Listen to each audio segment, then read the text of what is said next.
came from. He just showed up one night. What is that thing? He's not an alien. What is he? We think he might be a ghost. Be serious.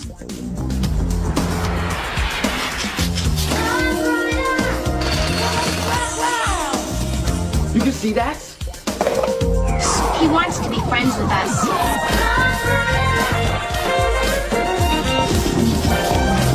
But he can't hear and he can't talk. He can read anything. He takes letters and he writes with them. We're the only ones who can see him. That means he wants you on the team.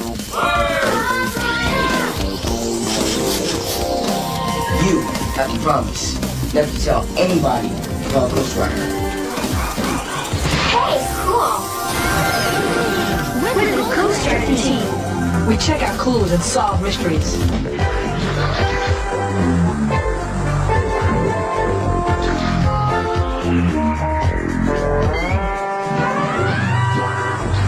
He's a ghost and he writes to us. Ghost Rider.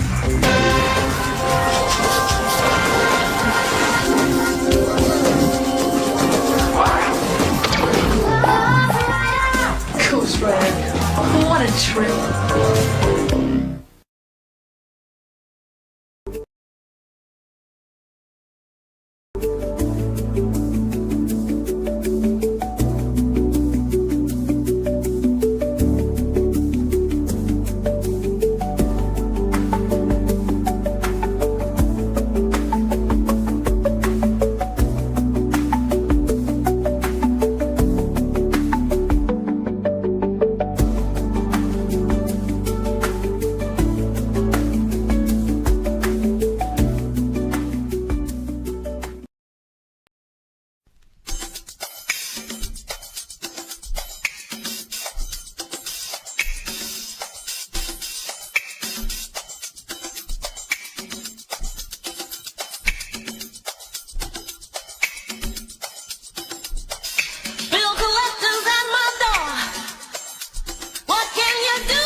Nothing in life is free. That's why I'm asking you, what can you do for me? I've got responsibilities, so I'm looking for a man who's got some money in his hand. 'Cause nothing from nothing leaves nothing. You got to have something if you wanna be with me. Oh, life is mysterious, love's too mysterious. A fly girl like me needs security, 'cause ain't nothing going on but the rent. You got to have a J.O.B. if you wanna be with me. Ain't nothing going on but the rent. You got to have a J.O.B. if you wanna be with me. No romance without finance. I said no romance without finance. Boy, your silky words are sweet, but we're only wasting time if your pockets are empty. I've got lots of love to give, but I will have to avoid you if you're unemployed. 'Cause nothing from nothing leaves nothing. You got to have something if you wanna be with me. 'Cause life is too serious, love's too mysterious. A fly girl like me needs security, 'cause ain't nothing going on but the rent. You got to have a J.O.B. if you wanna be with me. Ain't nothing going on but the rent. You got to have a J.O.B. if you wanna be with me. No romance without finance. I said no romance without finance.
Huntington Screw, what's popping? What's going on, everybody? How y'all doing? What's going on? How y'all doing? Y'all good? What's going on? What's popping? What's popping? What's popping? What's going on, everybody? I appreciate y'all for being here. What's going on? Shout out to the mods first and foremost, as always. What's going on? What's going on? What's going on? I think I'm gonna listen to all my musical selections. What's going on, Ellis? What's popping, Flyboys? Flyboys, you better be a little piece of nice, okay? You have not been behaving well this week. Thank you. What's going on, Ingrid? What's popping? What's popping, y'all? What's going on, Melissa? Asian 37, if you will. What's popping? What's going on, Maria? How are you? Hello. Welcome back, everybody. Yeah, I know we just saw each other like kind of sort of like a few little minutes ago. What's going on, Devin? How are you? What's popping, Della? What's going on? How are you? Beautiful in the building. What's popping? Mary Deloach, how are you? I appreciate y'all for being here. Just a little late night. I've been kind of putting this live off for a little bit. What's going on, Vay? What's popping, Vay? Y'all make sure y'all go subscribe to Vay. Check out her content. Okie dokie. I got you, Vay. Thank you. I appreciate you for being here. I appreciate you. Yep. So we end up doggone building a little piece of it. A little piece on the late night tip, late night creep. You know, that whole scene or whatever. So we just kind of a little piece of it winding down, I guess. I don't even know what in the world was going on this whole week. This whole week has been a little piece of rough on a lot of people. Can y'all hear me first off? Are we good? Can y'all throw some 100 times in the chat? Let me know. Cupcake Lounge, my lord. Tanika, what's popping? What's going on? Yeah, it might take a little while for some people to come in because I had this live set up yesterday and I actually didn't go live. I was a little piece of tired. It was a bit much. There was a lot going on. We good? Okay. What's poppin', Pamela? What's going on? Welcome, y'all. So, yeah, it was a little piece of bit much. All right, I got you. Thank you, Ginger Beer. I appreciate you. Yeah, it was a child. This week was a rough one, child. And it wasn't even like, I wasn't even like the kind of the topic of a piece of it, but it was rough to watch so many different people go through the motions and, you know, do different emotions. And that's just the impact on me on some real stuff. Like, I'm not even being funny. I'm being for real.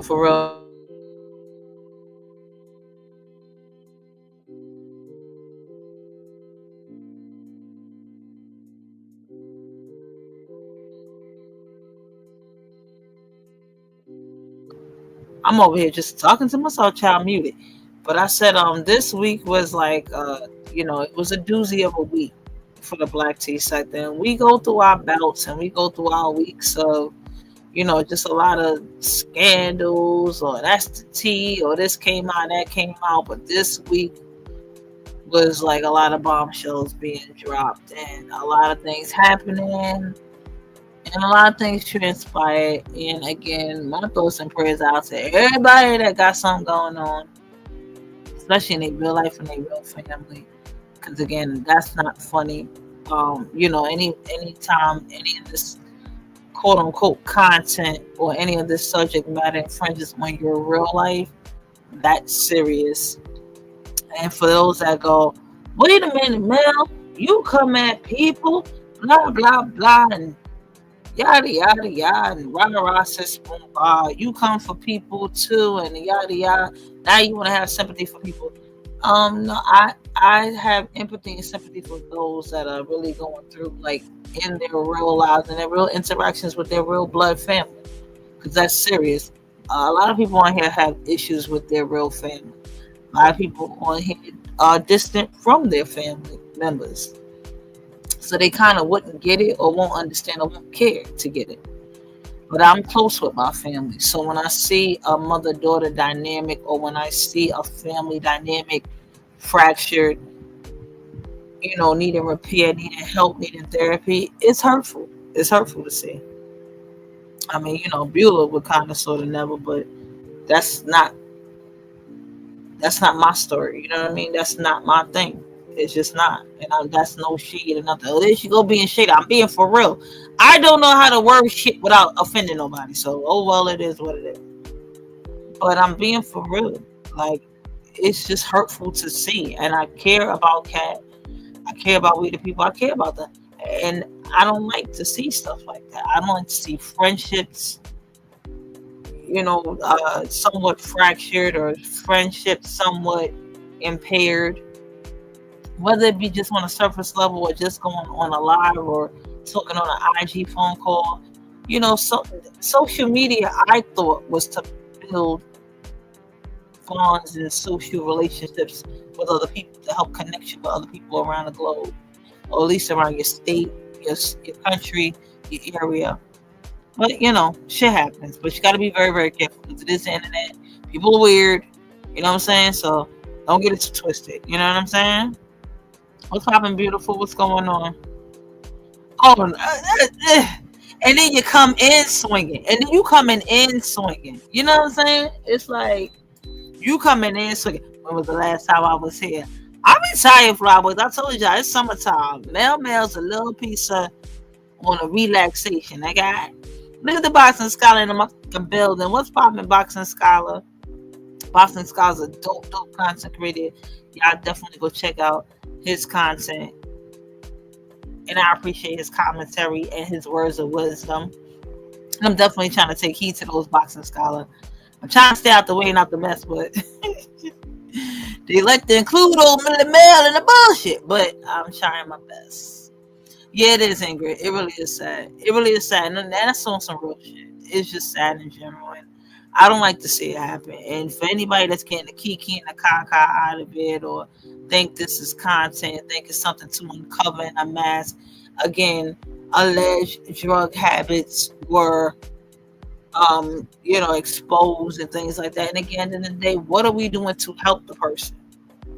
That's my thing. What do we do next? Once we've uncovered everything, we pulled the layers back, we peeled all the onion peels back, and we pulled all the covers off. What do we do after that?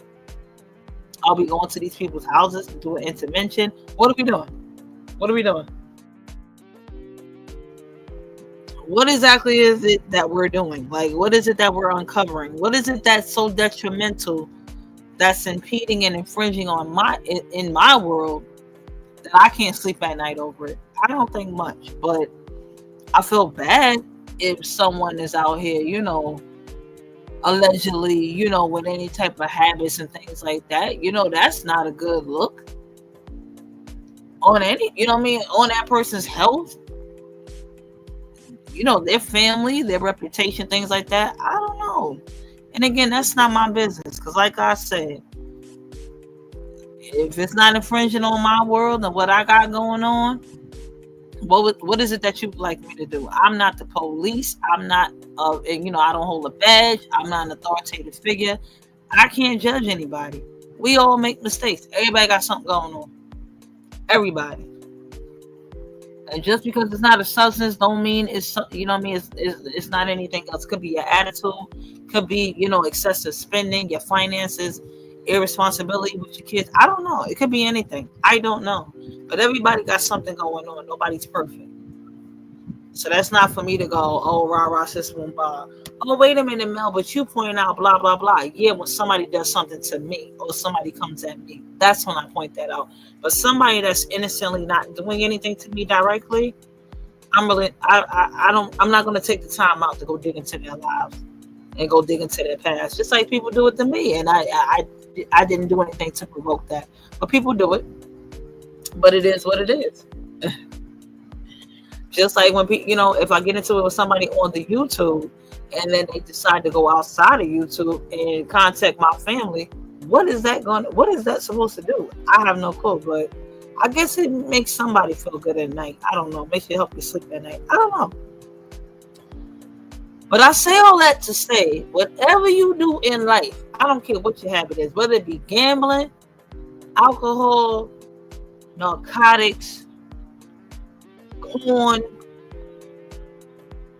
whatever your affliction or addiction is that keeps you up at night, whatever you do, Just do not, and I repeat, do not do anything strange for a piece of change, because it's real out here. Okay?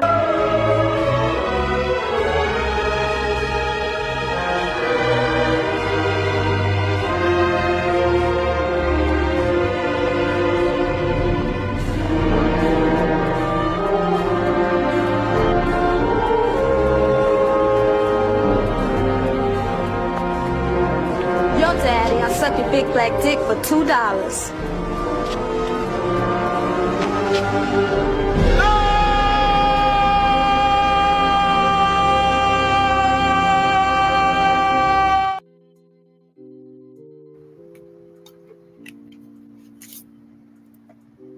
I'm trying to tell you, whatever you do, just don't suck for $2, okay? Don't ever in your life sell yourself short. Don't do it, okay? Not for $2, all right? Charge a little more. The point of the story is, I don't know, Fly Boys. You said what was the question you had? What was the question you had? You said, do you think the black tea sector needs to take a break from the drama? It's getting really crazy. The black tea sector would be nothing. Hold on. Let me choose my words correctly. Hold on. Let me backtrack. Sorry. Retraction. Before y'all clip it. The black tea sector somewhat thrives off the drama.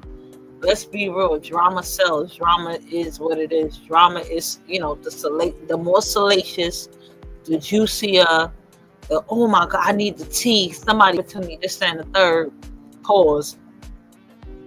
That draws the views and the eyes and the curiosity. It piques people's curiosity. People can play it safe and or just be themselves or be creative and just do other content. But let's be real. Y'all, and I'm not talking about you, Fly Boys, and I don't mean y'all in this chat. I mean in general, a lot of subscribers in the black tea sector, a lot of y'all don't click into just regular content. Now, when we going off and flaring and flipping off on somebody, that's when we get the 1.3, the 1.6, the 2 point something K views. Because you spazzed out on somebody. But to what cost? And I'm not saying it to say I'm perfect and holier than thou, like I've never spazzed out on somebody or done it. No, I've done it in response to somebody doing something to me. I don't just go picking and poking through somebody's life. And I don't want to know when they did the drugs. I don't want to know where they did the drugs, who they did the drugs with. If they had a Coca-Cola can, a Pepsi can, a bottle, if they went in a trap house, an outhouse, church house, in house, schoolhouse, outhouse, on highway number 19. People keep the city clean. They call it Nutbush. I don't care what you got going on. Unless it infringes on me and my family, what I got going on, I don't care. I'm sorry. I wish you all the best and I'll pray for you. I can't solve the world. And I can't take on the problems of anyone else. However, I've been subject of dogpiling and piling on and ODing on people. And people being on me. I've been a subject to that. So I wouldn't want to do it to somebody else. But to be honest with you, Fly Boys, the realistic answer to that is it's always going to be drama in the black tea sector. Unfortunately, black people are dramatic. And it's a sector predominantly full of black people. Black people are dramatic. And then you got some people that are just messy off the rip that are going to do it anyway. Whether I say anything or not. They swerving down as me. I don't know who family I done called. I don't know what police I done called. I don't know who I done ran down on or who house I was outside of. I don't know. I don't do crazy shit like that. Shit is weird. It's very weird. And I don't like shit like that. Please don't show up at the Jones compound. It's not a good look. But the point of the story is, please just don't do it. It's very weird. It's very, very weird. I don't like it. What's poppin', Polo? It's very weird. You said Cassie. Boston Scholar, I can't with you. I just don't like it. I don't like it. I feel like, Angie Baby, what's poppin'? I feel like the black tea sector has strayed away from actually doing black tea. And in essence, my understanding when I came to be a content creator, which is not that long ago, but my understanding of it was for us to provide tea or information that was African American based and or related, whether it be through our celebrities, any type of socio-economic issues, any social justice issues, projects, things like that that are going on, any injustices and things like that that are happening. We are going to inform one another, keep each other abreast on what's going on with the situation. Like this situation, for example. This is crazy work right here. Like this situation right here that I'm about to show y'all right now. This is a serious situation in the Black community. You know what I'm saying? Which affects the Black tea sector, which affects our families, our homes, our children, if you will. This situation right here is critical, and we need to really get on top of this. Like, this is crazy work. Like, we have, like, I mean, you know, besides airing each other, everybody want to air everybody out. Everybody want to get credit reports and call people landlords and find out who lived where and what they did to who, and who ex-boyfriend coming over there where, what your baby daddy said last Tuesday. But this situation right here, this is critical. And we need to really get on this and really figure this out as a sector. What are we going to do about this? Because this is affecting our community. You know what I'm saying? New details into the arrest of Chuck E. Cheese, or at least the man who was dressed up as one. It happened at a restaurant in Tallahassee. But a family from the Villages witnessed the entire thing while on vacation. As Fox 35's Randy Hildreth found out, it was a visit the kids will likely never forget. Chuck E. Cheese got arrested. It's been the talk of the Gegenheimer family for the last few days. Like asking 100 questions of like, does this mean Chucky's gone forever? Like, what now? The Central Florida family was snapped in the back of this now viral photo of Chuck E. Cheese getting arrested at a Tallahassee location. The family had just gotten in town to visit grandma. 4-year-old Lizzie says she was nearly ready to help Mr. Cheese. I just didn't want him to get arrested either. She's gonna go help us, then she saw the police and bam. Mom says Lizzie had just taken a picture with the character, and 6-year-old Jenny was about to take one when police walked over. I was in the midst of pushing Jenny towards Chucky.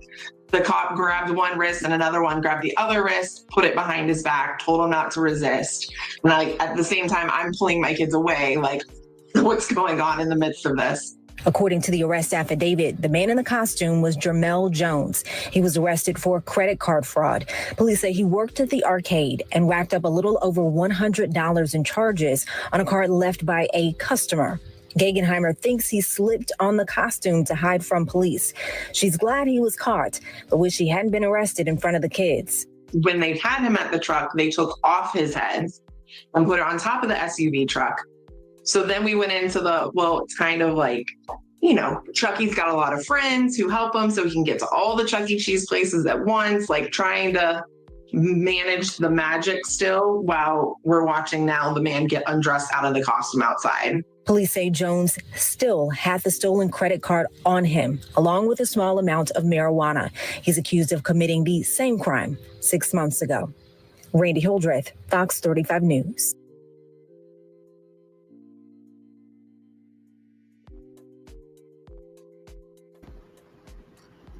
Come on now. Come on. We have bigger fish to fry in the Black community. They are arresting Chuck E. Cheese. When they said his last name was Jones, I said, damn.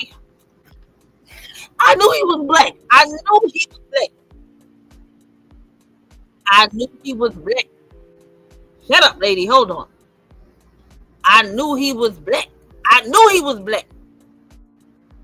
His last name Jones, I said he Black. Ain't this some shit? I couldn't even get out of that one. We have bigger fish to fry in the Black community. We have to stop all this. And again, this is crazy work.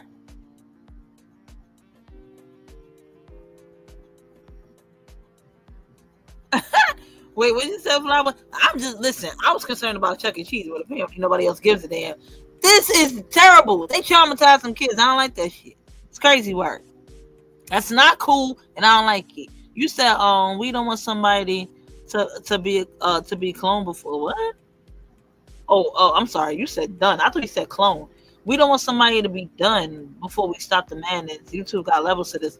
YouTube does have levels to this.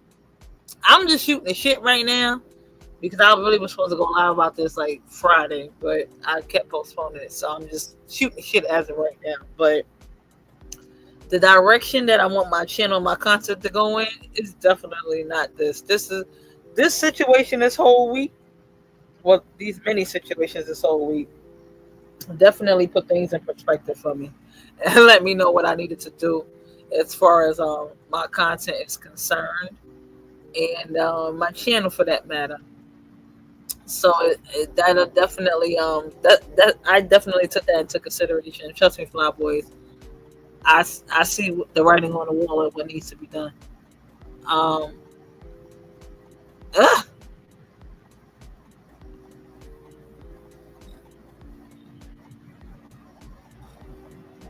Thank you.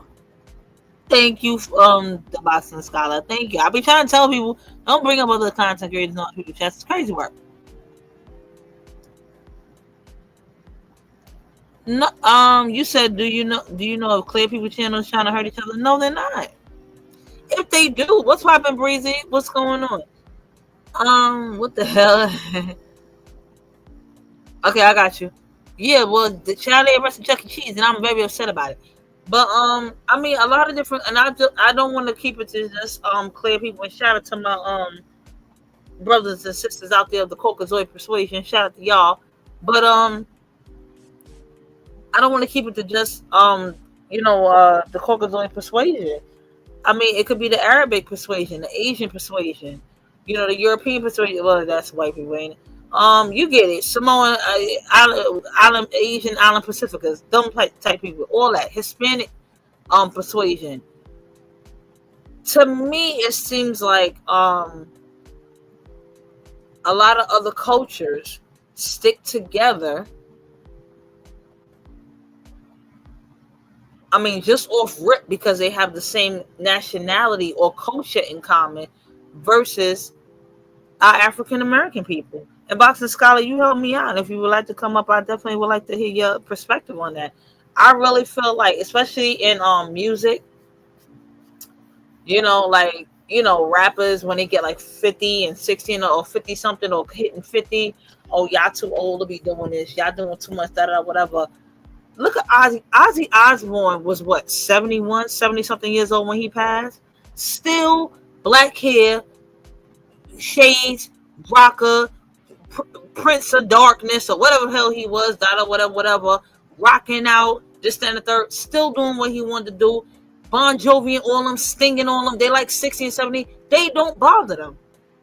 But it's our community that shuts us off, shuts us down at a certain level. And that's right here on YouTube. You get right here at a certain level, a certain amount of subs, somebody see you surpassing them or see you with a little game, more traction, more momentum, more popularity. I got to shut that shit down. I got to throw a story out there. I got to throw some salacious out there and lie on them or say something about them and stand the third so people won't like them. And then you got that cult-like mentality, that cult-like following. And then it turns into, you better not go over there with them. If you go over there with them, you don't like me anymore and I'm going to ban you and banish you. Let's be honest. Where are those subscribers going to go? When Manifest and I left that certain content creator quietly, respectfully, didn't create a fuss, we left. Where are her supporters going to go? Can they go to any other content creator? No, because then they have to say they don't like her. They're not going to accept her people and her supporters. So what are they to do? They have to show loyalty. They can't go anywhere else. So their support is by default. But let me not go on that because I can't. If I say anything, people get mad at me because I say shit. If I don't say nothing, then I'm pussy and I'm a punk and I don't say nothing. I don't really give a fuck. So tonight I'm gonna say something. I got. What's poppin', Rose T? What's going on with you? What's poppin'? That Polo's dildo, is that really Polo? If not, y'all could block them. Lene, what's poppin'? Yeah, like Sting and Bon Jovi, all of them, the Beatles and all, like they all die old. They all die old in the genre, in the music, and doing what they want to do. Not to be funny, who we got like old and elderly, like with Even it, not even music. Who we got? Morgan Freeman, Danny Glover. That's like, yeah, Morgan Freeman's like, who and who else? Put it in the chat, let me know. But they got Meryl Streep. Sylvester Stallone, he about old now too. Michael Douglas, he old too. You know, whoever, y'all, you know who I'm talking about. Y'all know who I'm talking about. They get to age out of their genre. They get to age out of their sector. But black people, we cutting each other off at the knees. Nah, you 50, you too old for that. You 60, you too old for that. And then another problem that we're having, the older ones are not teaching the younger ones. You got older content creators that have been in this game for how long, don't want to give, don't want to drop them gems and tools to the younger ones, but they want to critique everything they fucking do and then go, you ain't doing that right. Then show me how to fucking do it then. If not, leave me the fuck alone, let me figure it out. I'm just saying. Maybe I'm, you know what I'm saying? Maybe I'm talking on my ass. Well, you know, Fly Boys, again, like I said, I can't, I can't control nobody else's channel. I'm not bringing it back on my channel, but it may work out. You know what I mean? Again, it may take a different host. Again, The Price is Right. How long has that show been on? Bob Barker has transitioned. He's passed away. Now, who's on The Price is Right? I forgot his name. I don't even know how the hell. It's from Whose Line Is Drew Carey. Ain't that his name? He's hosting it now. These shows carry on. These shows carry on. They carry longevity. Look at the Showtime at the Apollo. Showtime at the Apollo should have stayed on TV. But nope. That don't get longevity. Because it's based in Harlem, New York. Based in a predominantly African-American setting. They could have got any African-American host to host it. Steve Harvey and Sinbad are not the only two, and Mark Curry are not the only three that can do it. We got other black celebrities out here that can do something. But they won't allow us to, and we won't carry on the mantle. We won't carry on the torch. We won't help each other out. But I bet you Price is Right been on for how many years? Wheel of Fortune been on how many years? Jeopardy been on how many years?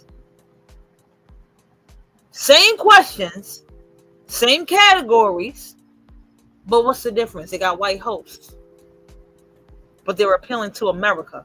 Got it.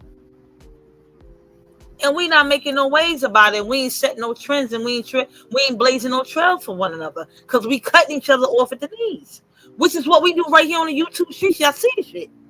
Y'all see it. But, I digress. It is what it is. What's popping, Lene? What's going on? What's popping? What's going on? What's going on? What's popping? Let me see here. I'm sorry. I'm a little piece of behind in the comments. I got to catch up, y'all. The Gong Show was fly, too. Yep. Yeah, Robert De Niro, Al Pacino, yeah, all of them. They get to even Kevin Spacey, he got with the nastiness and that and the third trigger warning, but they let him go in peace. He ain't sitting in nobody's jail. But Diddy and R. Kelly are. And I'm not trying to take up for them and go, oh, they don't deserve to be there because they nasty motherfuckers too. But I'm just saying, there's a different dynamic. There's a complexion for the connection, for the protection. It's a difference. It is. But we don't help when we are cutting one another off at the knees. Period. It don't help. It don't help. I'm going to say it again. I'm going to say it again for the last time. The premise of that petition was to get a certain individual off this app that was harassing myself and several other content creators in the Black tea sector. It wasn't to combat racism. It wasn't to boycott one specific channel. It was to get a certain person off this internet, off this YouTube app. So that got taken, misconstrued, twisted, flip it and reverse it, Missy Elliott it around, and then gave it to Timberland to remix it and then spit it out to the audience. Now I'm public enemy number 1, 2, and 3. And I kind of don't care because I'm kind of already kind of used to it at this point. So, teach his own. So it is what it is. My mama said you're not going to please everybody. It is what it is. Oh, yeah. That's why Flyboys not to be funny. That's why I get along. What's poppin', Danny Lynn? I see you. Yeah, the Boston Scott. I'm sorry. I didn't see your comment. I'm sorry. I'm gonna drop the link. Yeah, it's funny how yeah, I get along very well with men, predominantly. I have a lot of boy cousins and things like that, but a lot of my friends in school have been dudes and guys, because women are just catty. They are. I'm not even being funny, but they are. I got you, Boston Scott. Let me drop the link now. What's poppin', Danny Lynn? What's going on, y'all? Y'all make sure y'all smashing that like button. I'm gonna drop the link. My full Boston Scholar. I didn't even see the chat scrolling up.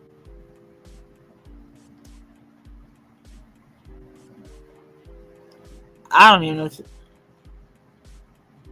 You said you need your super rinse. What are you trying to do? Oh, look at manifesting the motherfucking building. I'm so sorry. Yeah, I'm so behind in these comments. It's crazy work. I'm sorry. What's poppin', Jackie? What's going on? Manifesting the building? Yeah, that part. That's all that was. That's really all that really was. Because me and Manifest ain't doing nothing to that lady. We ain't doing nothing to that lady. Crabs in the barrel mentality. Absolutely. I'm dropping this link for I'm dropping this link for the Boxing Scholar. My fault. Hold on. I gotta do this real quick. My fault. I'm working with like one hand. And it's open panel. It is. All are welcome. And again, it's just a freestyle. It's just a break from this entire week. We done had a crazy week. I just tried to break the monotony a little bit. Child, Chuck E. Cheese got arrested. They arrested that man with the costume on, took the head off and put it on top of the cop car. How can you do that to them babies? That is crazy work. I don't understand it. If Boba's coming acting a fool, I swear to God.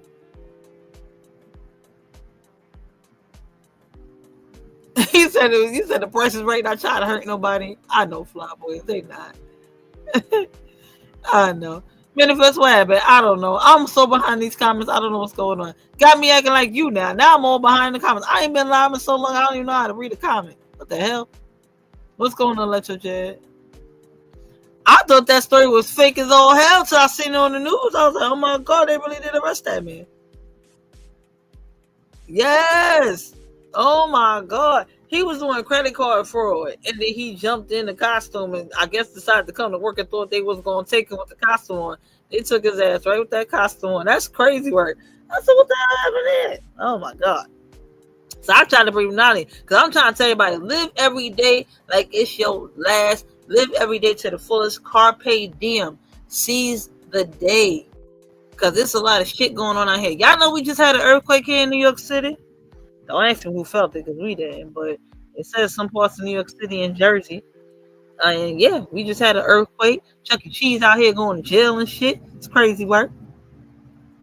Oh, look who came to join me. Oh, look at this. Look who's in. Oh. Hey, Mel. What you doing here? I haven't hit your link in so long. You ain't in wild long since you started your channel. You act like you don't even know me no more. It's fine. It's fine. What's up, Mel? You don't love me no more. It's fine. They say, oh, yes, they done left us. They done left. They don't love me no more. They don't love me no more. They don't love me no more. Girl, it's crazy out here. Yeah, what Manifest said, I said the same thing. I was like, hold on now. Like, that's what it seems like because we all flocked over there. But I said the same thing, Manifest. Mm-hmm. What you were saying? Say it again, because I'm sorry, I'm so behind. I ain't been live in like a week. I don't know.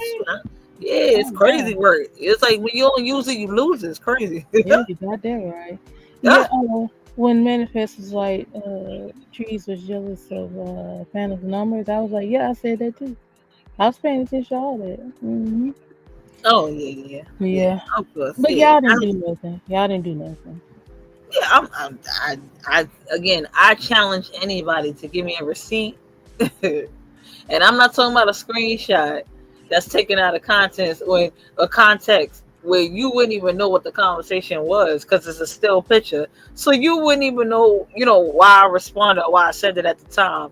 Give me some audio, of me saying something bad about this lady. Besides when I went live, in response to what she was saying about me. But beforehand, tell me why I went live on this lady and just OD'd on her. I did. She started on us first. Mm-hmm. And what did she say? What did she say today on We the People panel when Manifest was up there? You ain't mad. I was like, I didn't see it. I gotta go oh, back you and didn't? look Oh, at it you got it. because I did a very long live yesterday, and it went all the way up until like 8 o'clock this morning. So I didn't see none of that yet. So I still gotta go back and look. Okay, yeah. Definitely check out that replay. And can y'all drop mods? Can y'all drop We the People live from today? Drop for the replay. Definitely check it out, man. But yeah, it's a lot. It's a lot, and I'm not involved in that situation at all. So I just been, a spectator, trying to be a support at the same time. But it's just like it's. I can only imagine for me as a spectator, like, oh my God, again, like we talking about it again, y'all going live about it again. Actually being in a situation, that's an emotional toll, and that's like physically tiring. You know what I mean? Mentally tiring. Right, and that's why I put when I started going live, I was like, look, we not doing that over here. Like y'all need to talk like adults because all this yelling and screaming, we too grown for all that. Like I have no time for that, and that's why I know being tell me to fight back, and I'm just like, no, I'm not like that. Like I'm cool with people who do go back and forth. I have no issue with them doing that. It's entertaining, but we too grown for all this yelling and screaming. Like talk to each other like adults. So that's why I don't allow them to do that over there on my panel. Like no, just talk. Like, Right. Yeah. But and again, you have every right to run your channel how you want to run your channel. And again, you already know I support you in how you move and how you run your channel. What do I tell you? I'll be like, it's your channel. Do what you want to do. You want to wake up tomorrow and talk about something. Everybody block, fuck you. But I know you're not gonna do that. But you know what I mean. I know you're not gonna do that. But however you see fit to run your space, that's your space. And again, I tell you, but you can't control everybody. You can only control yourself. And that's just what I thought I was doing. I said, you know what? I'm gonna back out the situation quietly. I'm gonna move how I'm moving, move myself away, remove myself from the situation. That's it. How it snowballed and spiraled into something else, I don't know. But I have no interest to go back and forth and and do that whole back and forth thing. I'm going forward with my content. Again, today is just like a kind of like just a weekend wrap up, a chill vibe, a cool vibe type situation, and back and forth, and everybody going wild and this, and the third. And again, it's summertime, so it's a little piece of it. I really be like real chill in the summer. When the fall roll around, that's when I really get like on it with this and the third. But other than that, I'm just chilling. It's not like that deep for me, but. I don't know, that whole calling my family thing is a bit much. But that's crazy. I don't get what is that gonna do. I don't know. I don't know, and I really don't know. Like, and I just gotta ask. I'm sorry because I apologize in advance, and I don't mean to disappoint you. And they know who I'm talking to, but how is it that that's justifiable? Like, if we going. And again, I'm not going to harp on it too much. I ain't going to go there too long. And if Fly Boys, I see you, and I'm trying to avoid your comments, and I see you. But love you, Fly Boys, but I'm not looking at your comments, but I see you. But I'm not going to harp on it too long. But how is it,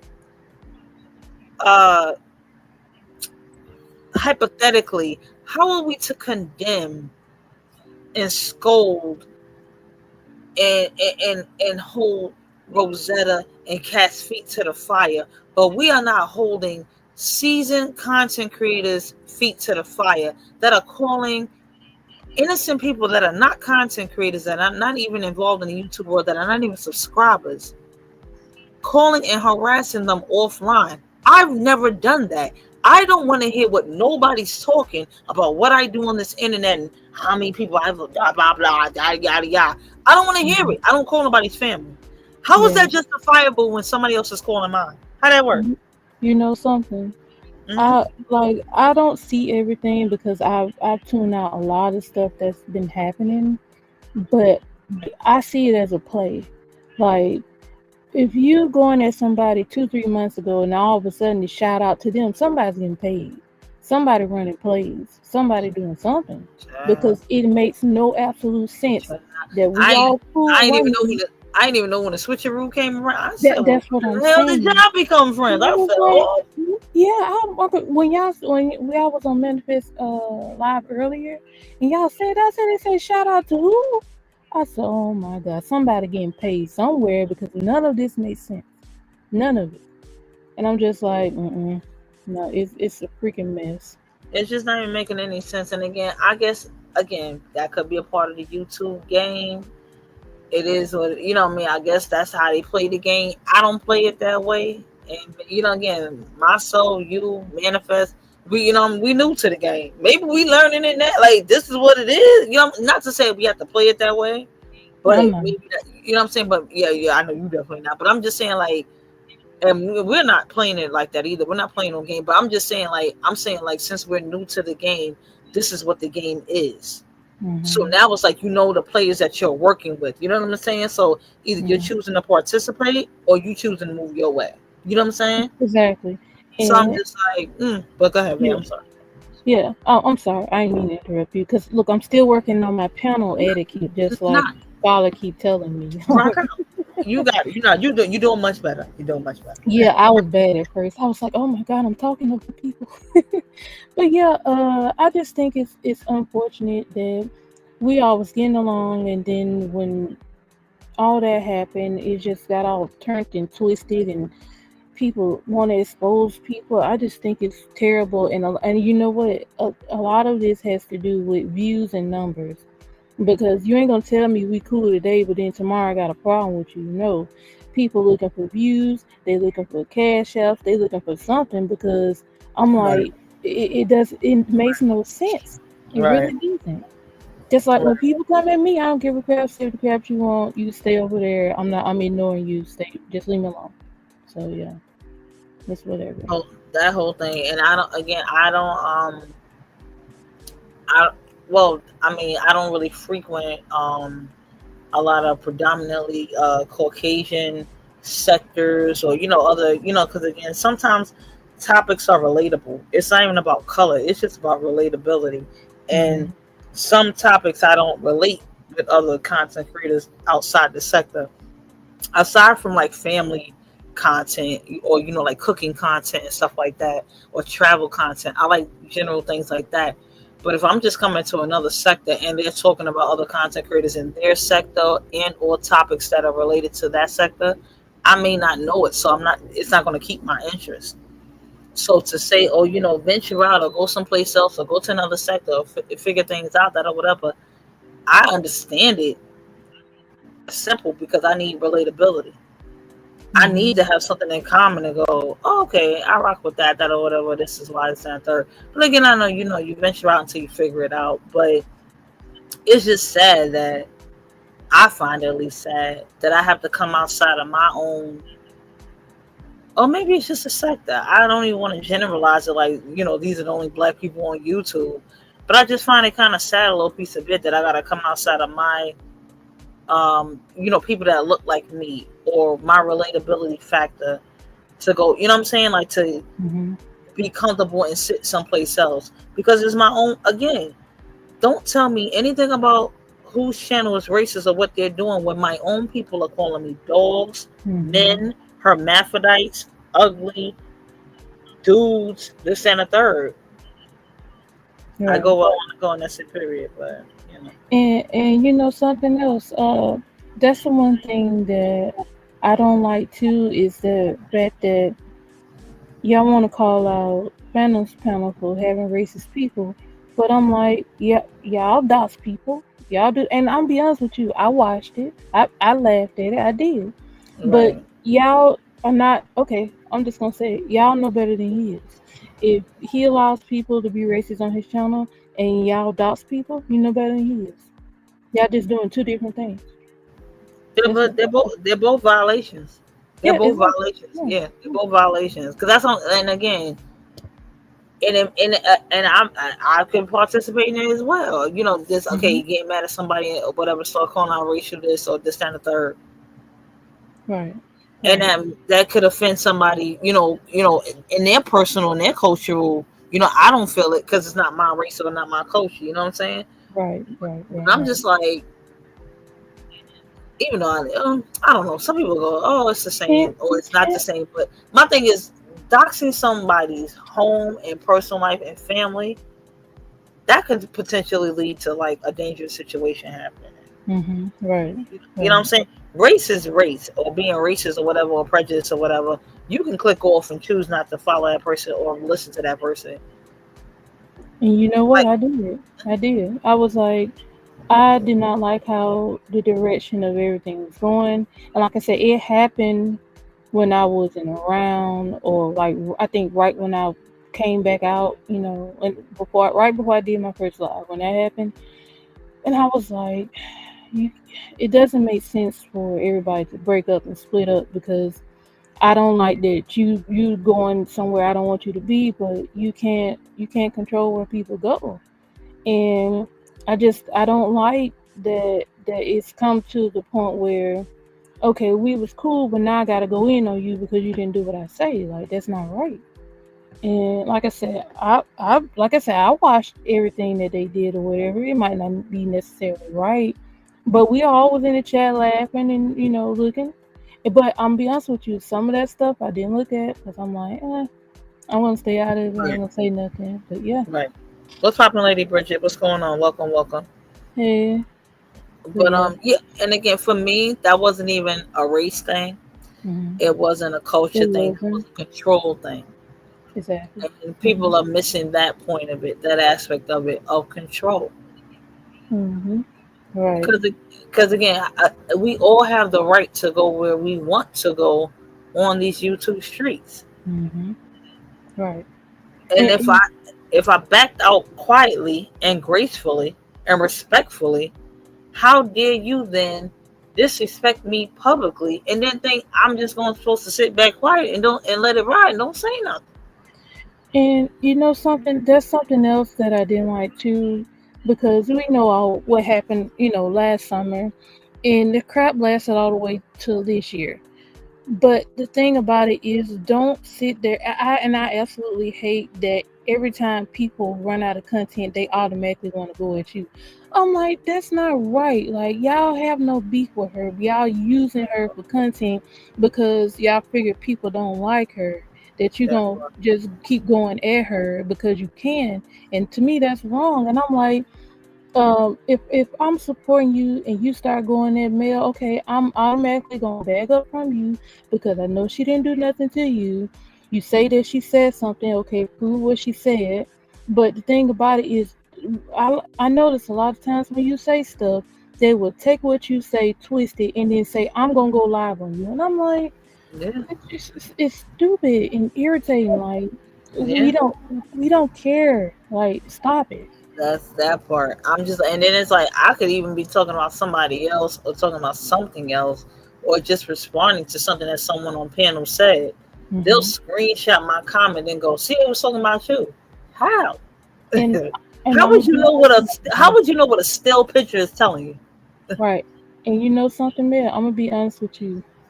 It's not just the content creators, it's the subs too, because the subs go for the content creators and they be messy with it. And I'm just like, look, to me, if I want to know exactly who you're talking about, I will get in the chat and I'll be like, who are you referring to? Because I had to do that for myself when I saw somebody say something about me. I was like, oh nope, I saw somebody put something in the chat. Right. I asked them who they was talking about. They said me, and then I went in. I'm like, okay, now I need to know who you're talking about before I say something. And I did. And I'm just like, you have these subs out here that's like twisting stuff, saying that they talking about you, but you have no proof.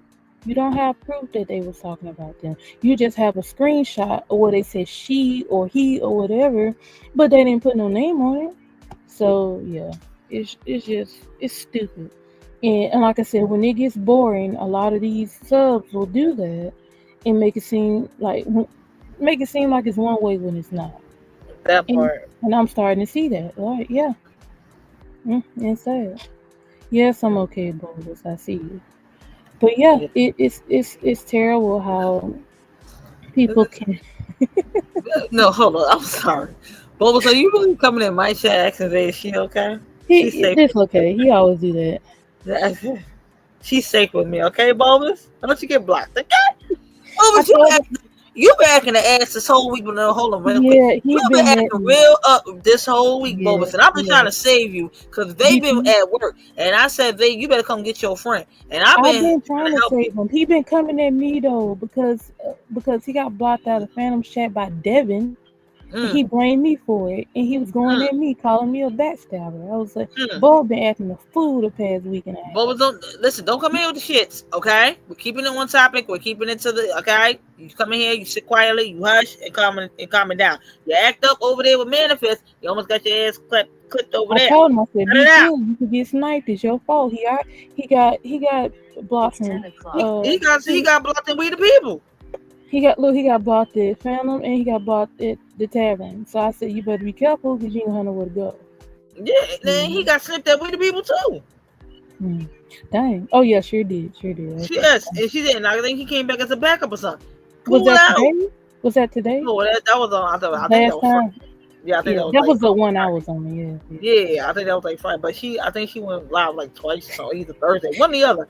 But Boas, cut the shits, okay? Cut it out. Yeah, I'm good. She okay. She's safe with Mel, okay? It's leave me alone. She's in good hands. Thank you.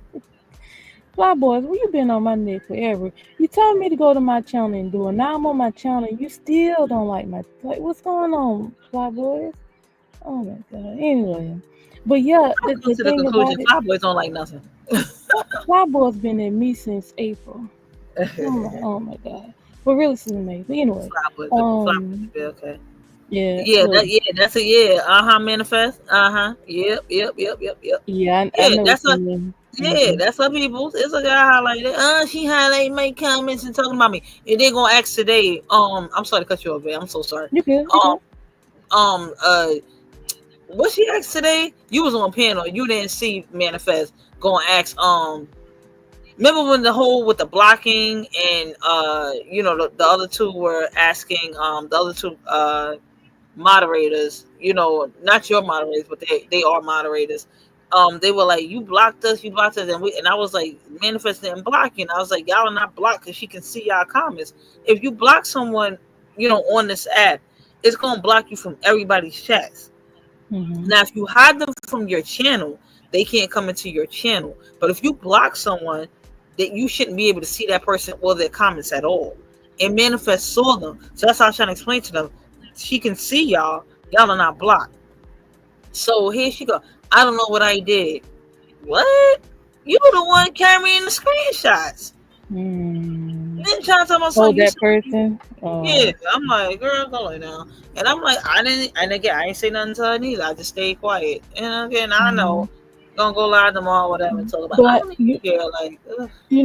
you're telling the truth because I think it was a 10-minute live. Because when I first came back, I saw that live, and she was asking who went over there, put it in the comments, and I saw that person put Manifest name in that was that same live. Manifest came up, or was it the live after that? It was the same day. What's not true, Fly Boys? What are you talking about? What's not true? You said he don't like nobody. Oh, he said yeah, because he said I was defending the family. Yeah, whatever. Yeah, I just want to hear that. I'm sorry. No, these comments in the StreamYard is late. StreamYard is like terrible. I gotta figure out a new way. But it's like that with me too. I just StreamYard is horrible. That's why everybody's like moving on to different like streaming services. You know what I mean? Or whatever. Yeah. But yeah, I'm not. Oh, I'm sorry. I'm sorry. Wait, go ahead. No. Go ahead. I was just coming. Go ahead. No. Go ahead. I'm on mute. Go ahead. I wasn't finna say that, Mel. Go ahead.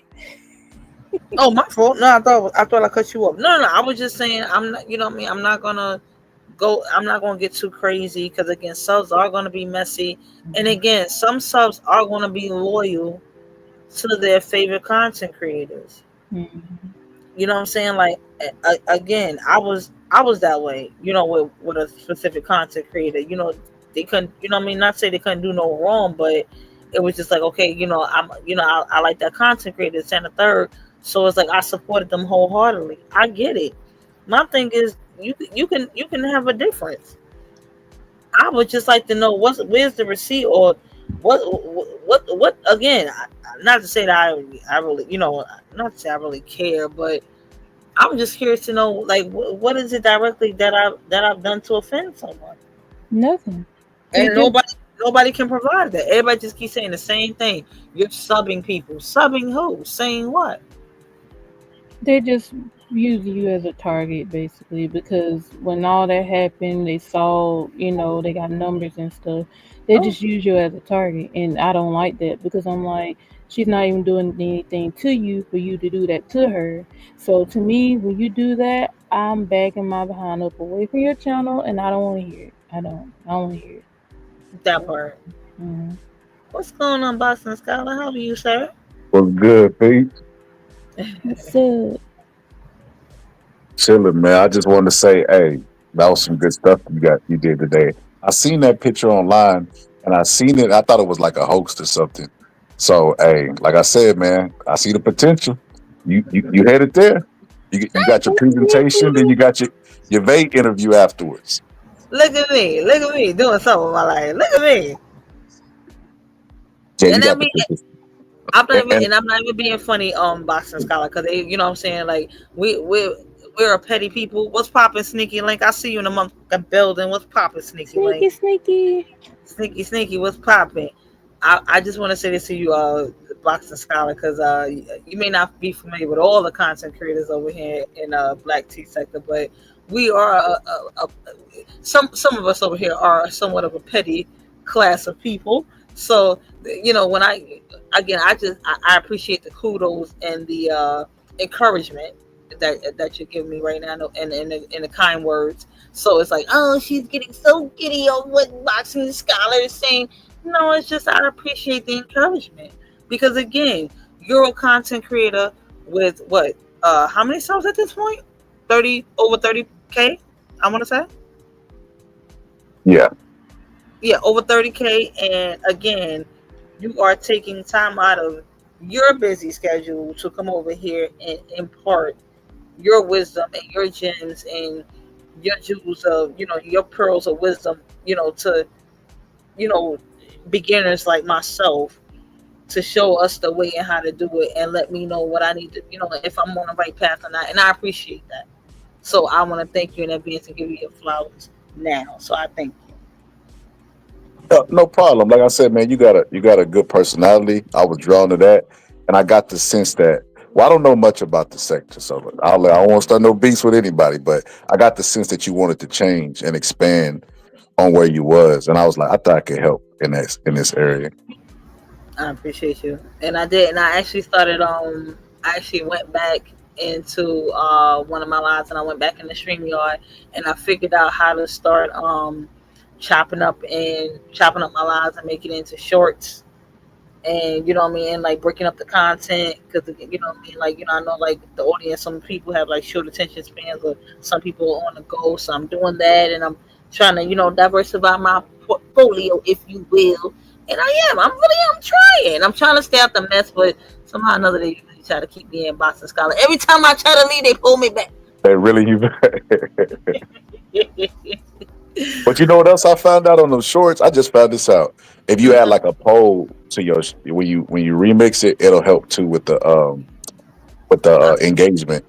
Okay. Thank you. I appreciate that. And again, but it took Boxing Scholar, and again, that's why the boxing section, they're all racist. No, this is you're African American, correct? Yeah. Thank you. This is the African American content creator from the boxing section helping out another Black woman. I appreciate that. Thank you kindly. Yo, I ain't gonna lie, they is racist to the motherfucker over there. Though. Huh? I ain't gonna lie, they racist to the motherfucker over there. It's tribalism He at said it, not its me. height. See? He said it, not me. And again, when I was spelling my little piece of petition process, I just want to say I wasn't really I wasn't boycotting that whole section. I just was boycotting one broad that was like a real fucking bitch. So I was like, ugh. And she was really crazy with her. Ugh. Oh, and speaking I'm of familiar. her, I got caught up in a conversation. She was like, and you go run the mail and you tell mail to I'm like, what the fuck are you talking about? yo, she said you don't pay your debts. What's up with that, yeah? Man, I already told her, man, I'm gonna have my people call her people. How did I miss that? I don't know. Yo, You wasn't there, like, man. yo, I kid No, you I wasn't not. there. I came in and she was already written. She was like, if Boston Scott don't pay his destinies, I say he owe you money too. What It must have been a live I missed. Yo, that was the craziest. So you know how Stormy talk about her she share, right? Mm-hmm. Yeah, shout out to the she shares. She was talking about her she share, and I was like, I got $40 for who could say she shared she shells by the seashore. But obviously I'm clowning, right? She says it right when I do it. Oh, Boxer Scholar, hit my cat. I'm like, girl, if you don't get all right, somebody's on their way with your money right now. I'm not paying no $40 to you. That was obviously me trolling. She was like, we don't do that in the boxing sector. Listen, when we make bets, first off, sometimes if it's a large amount, we'll do like a mutual person, put it in the account already so they can see it. But we get locked in. That wasn't no bet. That was like me just making fun of, like, obviously somebody can say it's not that difficult. But I was just clouded, like, girl, if you don't get. But she was just looking for a reason not to like me. What it is I done shared your link out before. She don't like you. She tried to be friends with me at first, but when I didn't take the bait, it's like, why would I ever take the bait when I seen what happened to Jed? Why would I ever get close to you? Like, what's different about me than Jed? Like, I'm not special. I ain't never put on my pants and levitated. So I wasn't interested. So I didn't take any of the bait. So she like, well, fuck it. If we can't be friends, we're going to be enemies. So she was looking for anything. Right.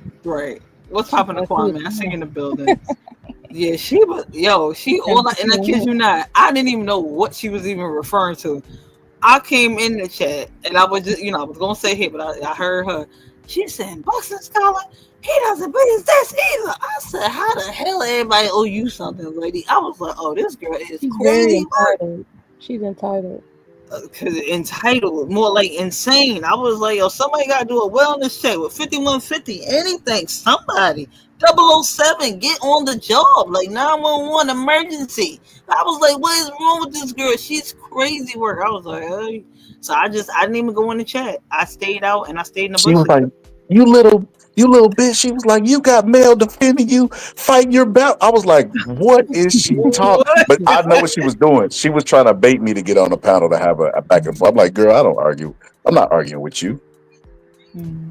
Right, absolutely. That's how. And again, I guess that's how it works in her. I don't know. I'm not insane, so I don't know how it works in her mind. But I guess that's how she thought it was gonna play out. Like you were gonna take the bait and just go with it and engage with her. I guess they just like engagement. I really don't know at this point. Honestly, I don't. Attention. She wants attention from men. Ugh. It's crazy work. I don't. At this point, I don't get it. She was like, you're married. I'm gonna call your wife. I was like, well, call her. What you know? How you know what we got arranged? How you know I don't recruit women for my wife? Like, you should stay out of people's fucking married lives and bedrooms. Like, grow the fuck. I was like, where your husband at? Child, that's why he got her on his internet. I know he be like, yo, get her, babe, get her. Yeah, why he gonna do his own situation?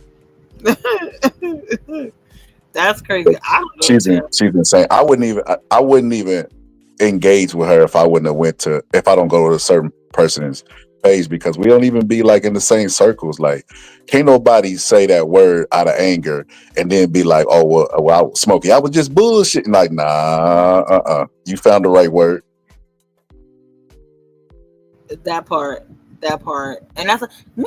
Okay, maybe I need to engage you because you. Okay, how long have you been in the boxing section of YouTube? I've been there, but I wasn't in the lives. I was just dropping content. So sometimes the algorithm would let me find people, but I didn't know about the lives until maybe about 3-4 years ago. Okay, about 3, 4 years ago. So, and how long have you known of her? Like, for her to, to be around or to be involved in the boxing section. The only reason I know her is because of Jed. I never like I didn't even see her on Phantoms because I would catch Phantoms every now and then. Okay, because according to her, she like built the whole section. But okay, but now I asked that because um, it's I just I wanted to know like what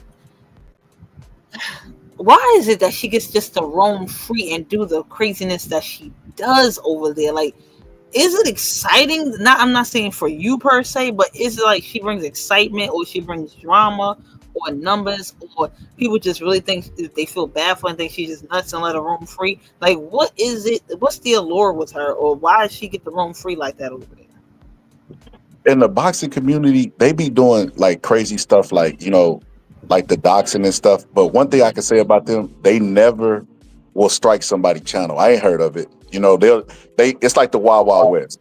They'll let you like do stuff to them, say stuff about them, and they'll try to meet you where you is, but they don't try to strike your channels. So they like that. They call it free smoke over there. They like that free smoke stuff.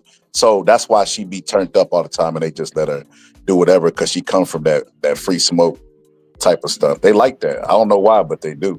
Okay, I got you. Because I noticed like you, and I've noticed like when you run your lives or when you do your lives, you be like, this is not the Phantoms, or you be like, this is not over there. This is the Scholar Zone. Like, don't do that over here. So I'm just like, how do you coexist in a area like that or in a world like that, still holding your channel's integrity and thrive and succeed, but with like a kind of free for all kind of section of YouTube. You know what I'm saying? Like, I'm like you because your lives are structured. Like I clearly see like they're thought provoking, they're well thought out, they're organized. You put effort and thought into your lives. So when I see like your lives compared to like the other lives, it's just like everybody get on pen, everybody start arguing, let's go. So funny. Yeah, because see, it used to be a dude in the boxing section named H Money. A lot of people branched off from him. So you know how it is. Like sometimes when you find a home here, you start showing up a lot. It's exciting, but then like it depending on the host too. If the host is rude, mute your mic. You be like, man, I'm gonna start my own stuff, and you already get in your head how you want it structured. So some people be like, well, I come from the free smoke. I'm gonna just leave it like that, but I'm gonna just do a little bit different in this area. I never like free smoke. I'm like, brother, that's like crazy to me. If I want to hear crazy people yell at each other, I go to the group homes or something and watch them. You know what I mean? Drool and yell at each other. But no, I never liked that. I wanted it to be something that's entertaining, but like people learn or entertaining where like we could just clown or like, you know what I mean? But not like the I don't like the free smoke. I like this discourse, but when it comes to the point where it's just like, nails on the chalkboard, like the other person, the woman, I can't do that. Like that's like one of my pet peeves. I can't even like sometimes when she just talk, I just leave the channel because I can't even take her voice. Thank you. I thought it was just us. See, thank you. We appreciate that because it's not just you; it's all of us. That's the only thing I was saying. And again, I respect Phantom. He's never disrespected me in any way personally. So how he runs his channel is how he runs his channel. If he wants free smoke and that's his structure, or that's his channel design, that's what it is. My premise was never to go, oh, we're gonna boycott his channel or the section altogether. She's the problem. See, I'm more direct to what's the problem. She's the issue, and she's been an issue over here with us. I didn't even know how she was over there with y'all. I ain't even gonna lie till we got over there, but she was a horror show over here with me. From last year. So I was just like, okay, now you really acting like that. Now I really see who you really are. How I see she's acting over there in the boxing section. So I'm just like, oh, you're just a complete horror show. She pissed off we over there is what it is. I talked about that this morning, but yeah, that's her main issue. That's why she went crazy over there. We know it's a community, but hey, Mel, are you saying boxing section? I'm sorry. Is it a community section? Yeah, What is it? it's community. Sorry, child. Because I want to say sector, but I was like, that's not that. I was like, that's not it Yeah, either. it's community. Oh no, it says here YTBC. Sorry, y'all. Okay, That's what Bob said. okay. Well, listen here, Bo. Don't make me turn out your lights. But yeah, she didn't freak out like that until some melanated women went over there. That's what that was. She wasn't acting like that over here. No, but I told her she mad because we found her out. I said, because you wanted to be cool with us over here and you wanted to moonlight over there as a racist and you're weird. We don't like that. And you've been found out over all the years. Yo, the first time I ever heard of that girl, she had like a diss song out against somebody, and Jed was pushing a diss song. It was me. Yeah. Yo, that was you. That's crazy work. I never knew that. It was me. And thank you, Electro Jed. I appreciate your support. I never knew that. It was me, and she turned Jed on me. Jed and I were cool. First of all, I met Jed through her. This is the craziest part about it. I met Jed through her. Then she put some type of weirdness, like she turned on me, and I was just like, all right, whatever, get out my face, leave me alone. Then got in Jed in. He was like, no, because you're not doing right, Mel, and you're bothering her, Mel. I said, Jed, stop holding that girl hand and get out my face, and I want to hear it. So he just kept taking up for her. Till she turned on him, and then he was like, I see what you mean, Mel. I said, Jed, it's too late. I don't want to talk to you no more. But then we made up. I'm glad y'all made up when I went around. I was like, y'all pieced it up, and you was like, yes, yay. But again, Jed and I had no real beef. He was going off the strength of her, which I understood because it was a blind loyalty to her because they actually live in the same state or whatever. You know what I'm saying? So it's like they have, you know what I mean? They have more of a commonality and, you know, that whole relatability factor. So it was like, okay, I get it. I said, go with your homegirl. But she turned around and snaked him too. So I was like, oh, well. And that's when he was like, I'm sorry, Mel. And that's when we actually had a talk like grown adults. And we apologized to one another and we pieced it up. And I was on his panel and all that. And we was cool. But I'm just like, I just let people see for themselves. I try to give everybody a chance. I don't sit around here and go, oh, don't talk to that person because I don't like them. Don't talk to her because I don't like that person. It's that third. People do that to me, so I don't like to do it to other people. Unless I just see your behavior and I just choose to not associate myself with you at all. But if I just want to get to know you for myself, I deal with you until you show me otherwise. But, you know, unfortunately, Jay kind of followed her down that rabbit hole. But he got out of it, I guess, somewhat. But, you know. That whole thing, but yeah, that whole thing. But and again, Jed and I, we used to rock out on my old channel on Mel After Dark. They was there as well. We would rock out on panel and talk about relationships and things like that. That's how I came to know him and met Katie and all that type of stuff. Yeah, it was pretty dope, and it was really cool. We had great conversations about like just life in general, and you know, and just to stand a third, but. You know, it kind of went. It didn't go too far left, which is not. You know, I'm glad it didn't go too far left. But we really didn't have a legit beef. We really didn't. He was just under the guise of like some bad advice with that broad. So that's how that went left. You know. My bad. I had a daddy duty. My bad. Oh no, you good. You good. But yeah, I never knew that song was about you. That is crazy work. I'm trying to think of some of the lyrics that was in it. I don't even remember. I just remember Jed pushed it. I heard it, and I was like, kind of whack. It was horrible, and Jed really was. And again, that's how you know Jed is a really, really good friend and loyal because it was terrible. And he really was like, Mel, you gotta come back and you gotta make another diss track. I was like, I'm not doing that. What is wrong with you? I was like, I'm not doing. You got a song too? No, well, if you please, do you have a minute? And like, these are my thoughts. However, shout out to Sneaky Link. This is actually composed and engineered. The beats and everything. It is a Sneaky Link original. However, these are my thoughts. But I asked my homegirl, and again, she's my mind as well, but she's my homegirl in real life. And yeah, this is our little piece of diss track to that broad. So you wait right there, Boston Scholar. Hold tight.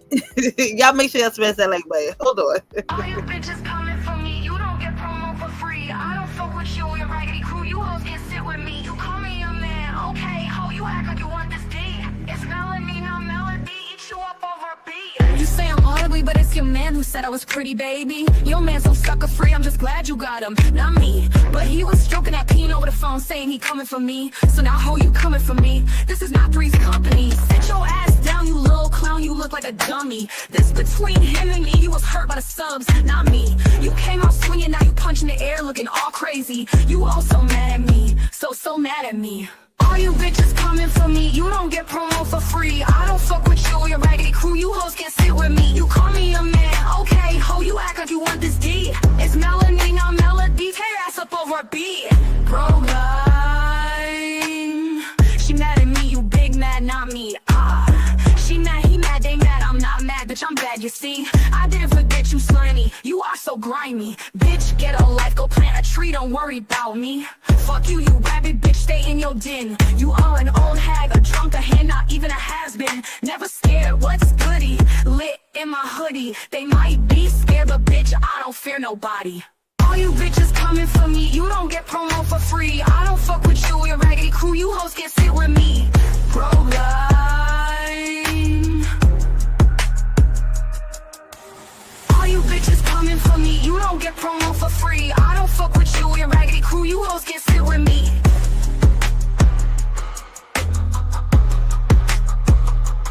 She mad at me, you big mad, not me. She mad, he mad, they mad, I'm not mad, bitch, I'm bad, you see. Bro, cry. All you bitches coming for me, you don't get promo for free. I don't fuck with you, your raggedy crew, you hoes can't sit with me.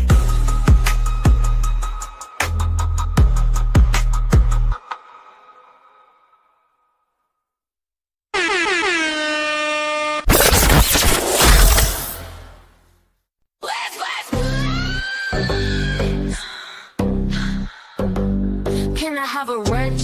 You little piece of shh. You're a snake, a blab, or a snitch. Thought you'd get away with that foul shit. Get your ass back here, you ghostly misfit. Elvira the witch tried to carry me trick. Watch this. Begging and pleading, you so thirsty, deceiving. Hopping from panel to panel, trying to build up a new channel. I'll put it back a who? Mel. Switch sides so quick. Yup. Thought you was building a new clique. Yup. Did you back out with the quick? Yup. Now you can suck my dick. Brooklyn. We go hard. We go Brooklyn. We go hard. Wait. Can I have a wrench? You little piece of shh. You're a snake, a blab, or a snitch. Thought you'd get away with that foul shit. Get your ass back here, you ghostly misfit. Elvira the witch trying to carry me trick. Watch this. Begging and pleading, you so thirsty, deceiving. Hopping from panel to panel, trying to build up a new channel. Off with a back of who? Mel. Switch sides so quick. Yep. Thought you was building a new clique. Yep. Did you back out with the quick? Yep. Now you could suck my dick. Brooklyn. We go hard. We go Brooklyn. We go hard. Brooklyn. We go hard. We go hard. Can I have a wrench? You little piece of shh. You're a snake, a blabber, a wench. Thought you'd get away with that foul biz. Get your ass back here, you ghostly misfit. Elvira the witch tried to carry me trick. Watch this. Begging and pleading, you so thirsty, deceiving. Hopping from panel to panel, trying to build up a new channel. Off of the back of who? Mel. Switch sides so quick. Yeah, thought you was building a new clique. Yeah, did you back out with the quick? Yeah, now you can suck my dick. Brooklyn, we go hard. Brooklyn, we go hard.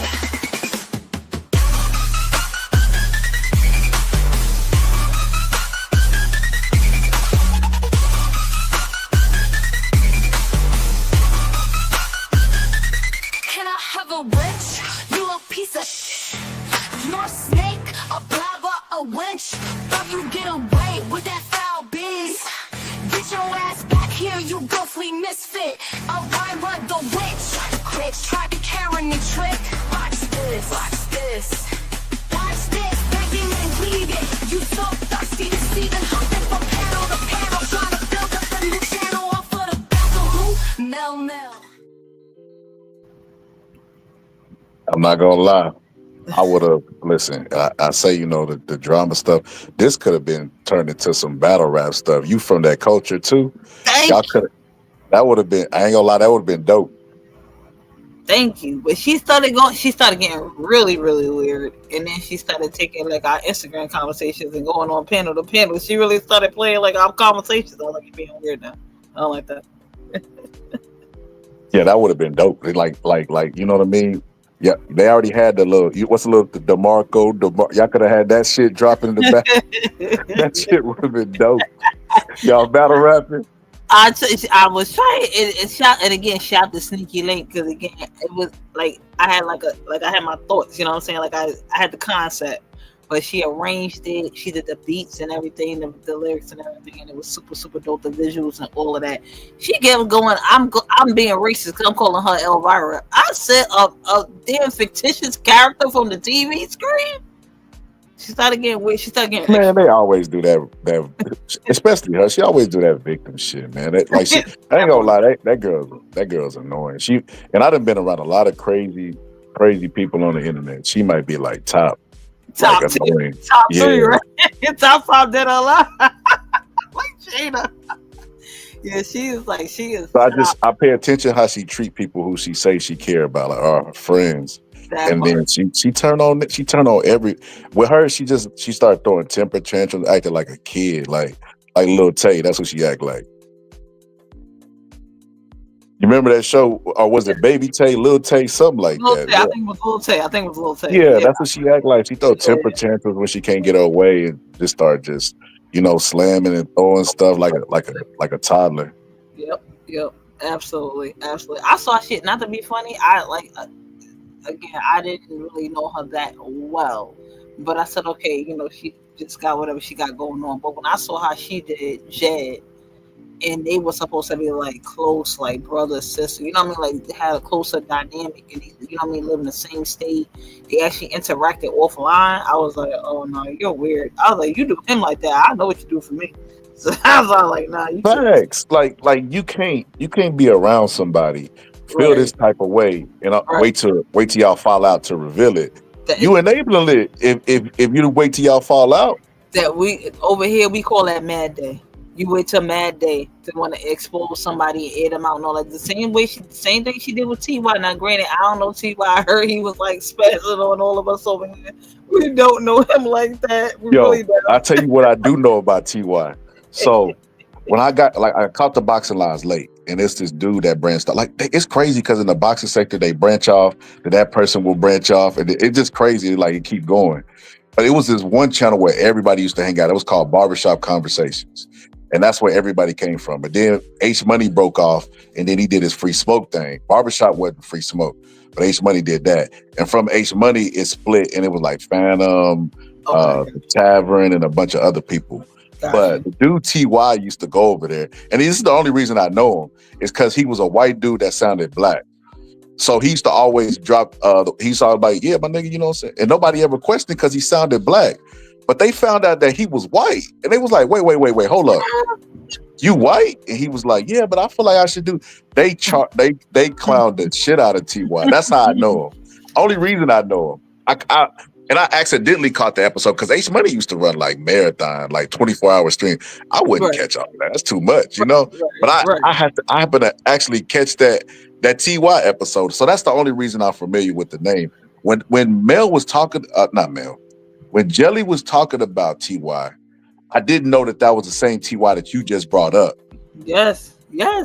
And when I tell you, and the thing was, I literally, first of all, she's kind of like easy to spin because she's so emotional. She's such an emotional wreck. Like her mind is like Swiss cheese. So she made me mad and she kept bothering me over here. And I said, guess what? I'm going to steal all your friends. I said, Veronica, T.Y., I'm going to steal all of them. I heard that. I heard that on Phantoms. And she took that. Yeah, she took that literally. It went insane. I was like, I don't even know that dude. I don't like that. I don't care. But because it bothered you, I'm really gonna say it now. I'm gonna say it more. But okay. But I guess you figured it out now. But then at the time, oh, she was livid. She was like, "Oh my God, you're gonna steal all my you gonna that's what you're gonna do? You're gonna come over here? You're gonna steal my that's what you're gonna do? You're gonna take my friends?" I was like, "Oh my God, girl, calm down." So I was like, I don't even know him like that. But when I went in his chat, this is how crazy she is. I came over there. I forgot who else was over there. Don't quote me on it, but I forgot who else was over there. And I went in TY's chat for the very first time. I just said, "Hey, y'all, how y'all doing?" Because Phantom had ended. I wasn't sure either he ended or he wasn't live anymore or something to that effect. And I was just up. And TY happened to be up. And I said, "Hey, TY, what's going on? Yeah, da da da." He gave me a wrench.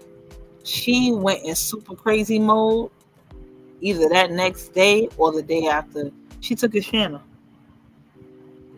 because he gave me a wrench, and she was like, "Oh, you want to? She's not welcome here. You gave her a wrench, and she said she was gonna steal all my friends and that." And then he got what was even crazy. I was like, "Okay, she's nuts." But what was even crazier when his channel got taken, because from what I hear, she had like the keys to his, channel or whatever. So she just shut his whole channel down. There's like there's an option like to terminate your YouTube channel, and she just shut it. What? Yeah, there's an option to shut your YouTube channel down in the studio. Yes. She didn't even have to do it. Yeah, she didn't have crazy to. Work. Yeah, he gave her the keys and all that because that was her brother and blah blah yada yada. So she shut his channel down. Again, allegedly, she's spreading lies because she's gonna do a whole, dissertation on her community wall about me and how I'm lying. But this allegedly is what I heard. She had the keys to his channel, and there is an option. I'm letting you know right now, there is an option. So if you give people keys to your channels and all that in your studio, be very careful because they can just shut your channel down and say you don't, you want to delete your channel. There is an option for that. So she deleted his channel, and he started breaking on us, talking about, "Oh, the black tea sector, y'all didn't come and show support, y'all ain't come and get her." It was like, we don't even know you. I was like, "Who the hell are you, bro?" I was like, hey, I'm sorry. That's your monster. That's why I told him that's y'all's monster. That's the boxing people monster. That boy, and first of all, Paul Wall, shout out to beautiful Paul Wall. You doggone catfish me because I thought you was black. Because he was like, "We got ribs over here, we chilling." Kind of find out he a whole Paul Wall. I was like, "Sir, you are not black." Are you talking about T? Are you talking about TY? Yes, he was like, "Oh, we got ribs over here, we chilling, and look at this." That's when he started going crazy when she took his channel. He was going on Phantom camming up with a pal. I was like, "Yo, he's That's crazy. I ain't never seen TY cam up. Yo, he came up with a whole pow in his hand and was like, "Jelly, I'm coming for you." I was like, "Yo, That's what the crazy work. What the hell was I in? I don't know. I didn't even know you. I was like, "What the hell is happening?" And I swear it wasn't Phantom. He probably made all those lives private. You gotta ask. Next time you go on vacate, Pedro, ask her because he was wilding. He was like, "I'm gonna get her because she shut my channel down, and I'm gonna get her." And he kept coming up and showing his hands with a pow in it, and I was like, "Is he okay?" He really did. And he canned up and he ran. I guess it was in the back of the room and ran to the front of the camera and was like, he gonna get her. And I was like, "Oh, he's not well. Somebody got to check on him." Hey, that's a lot of them boxing people. Yeah. They be crazy as hell. Like, I've been like, what the hell? Like stuff like that, like camming up, showing guns. He ain't the first person in that free smoke sector. They all be doing stuff like that, camming up, doing all kind of crazy stuff.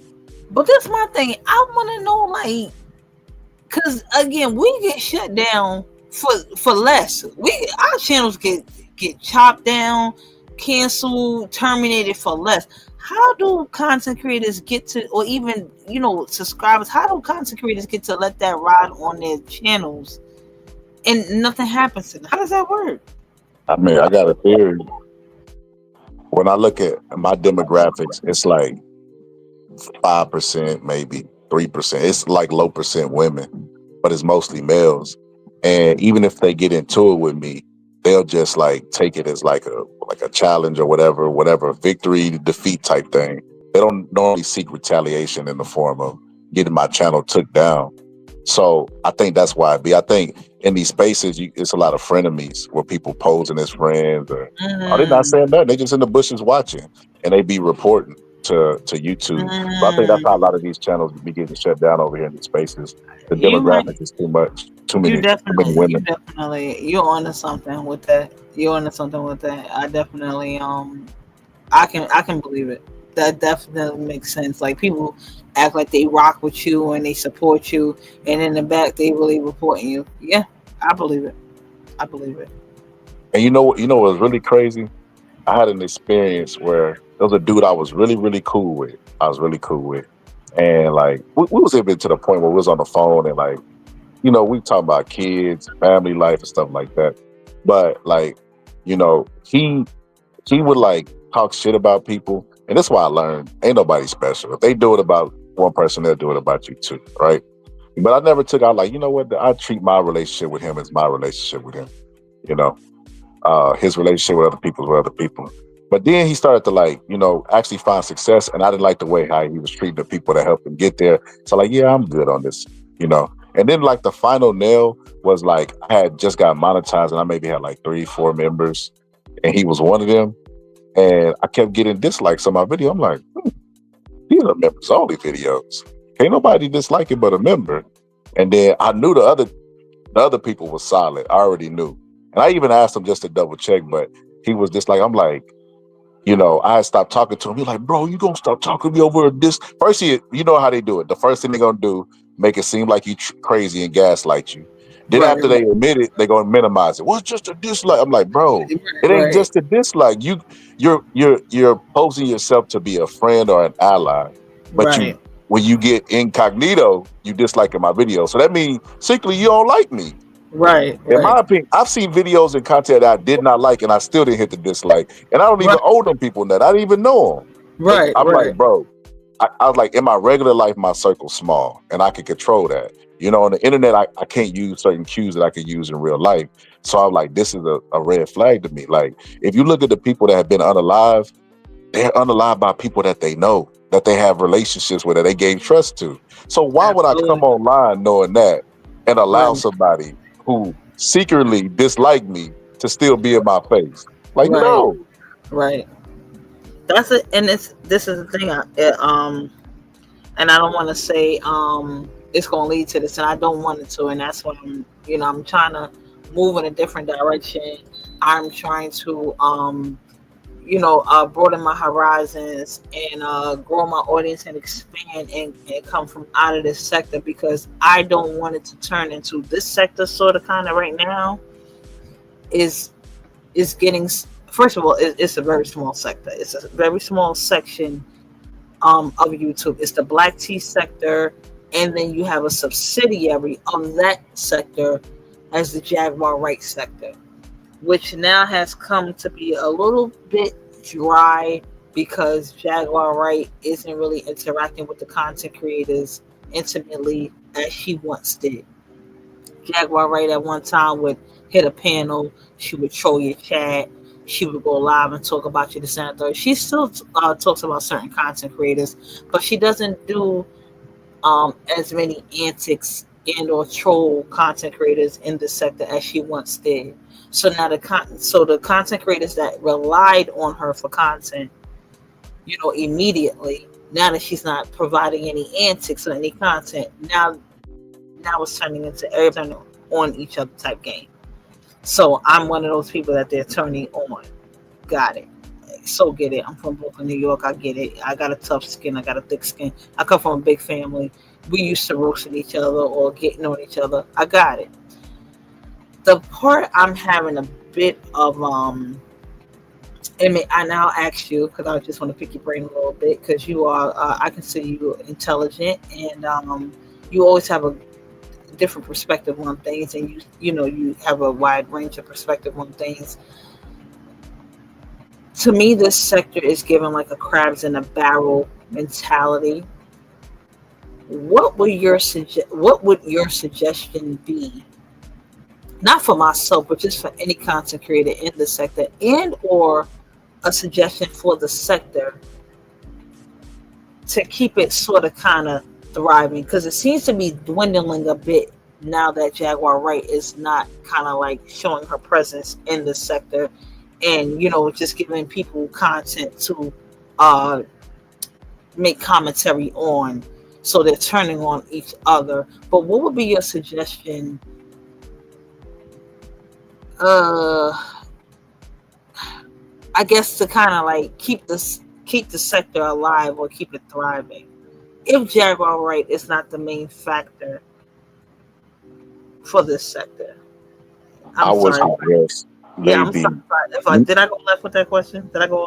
I got you. I got what you was getting at.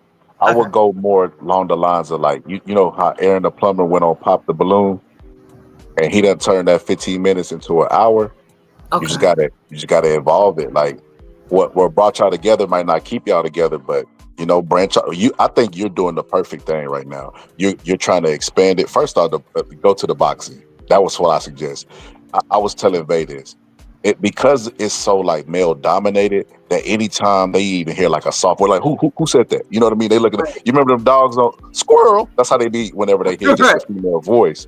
So because it's not a lot of female content creators, if you come over there, you start creating content or interacting with them, just by doing that, you just got their attention. So, just branch off into other areas and then explore different content and just put thought into your work and just make it what you want it to be. It don't have to stay with Jaguar, right? That could just be the reason that it brought y'all together, and you could take it wherever you want to take it. You don't have to stay. That's the same thing that Phantom did with H Money. He was with H Money and he branched off and did his own thing. And H Money did it to Barbershop Conversations. You just got to keep adapting. It's YouTube. You know what I mean? It's content for everybody. And the people that's gonna rock with you gonna move on with you. The people that's not gonna stay there and just keep content mining. It ain't gonna. It seems like the well dry. You know what I mean? I don't know what she's going through, but she's just not providing that content. You might even listen. You might even want to start like a Facebook group, the Black Tea sector. I'm gonna be honest with you. I don't know if anybody would beat you to this. Let me put it in the private chat.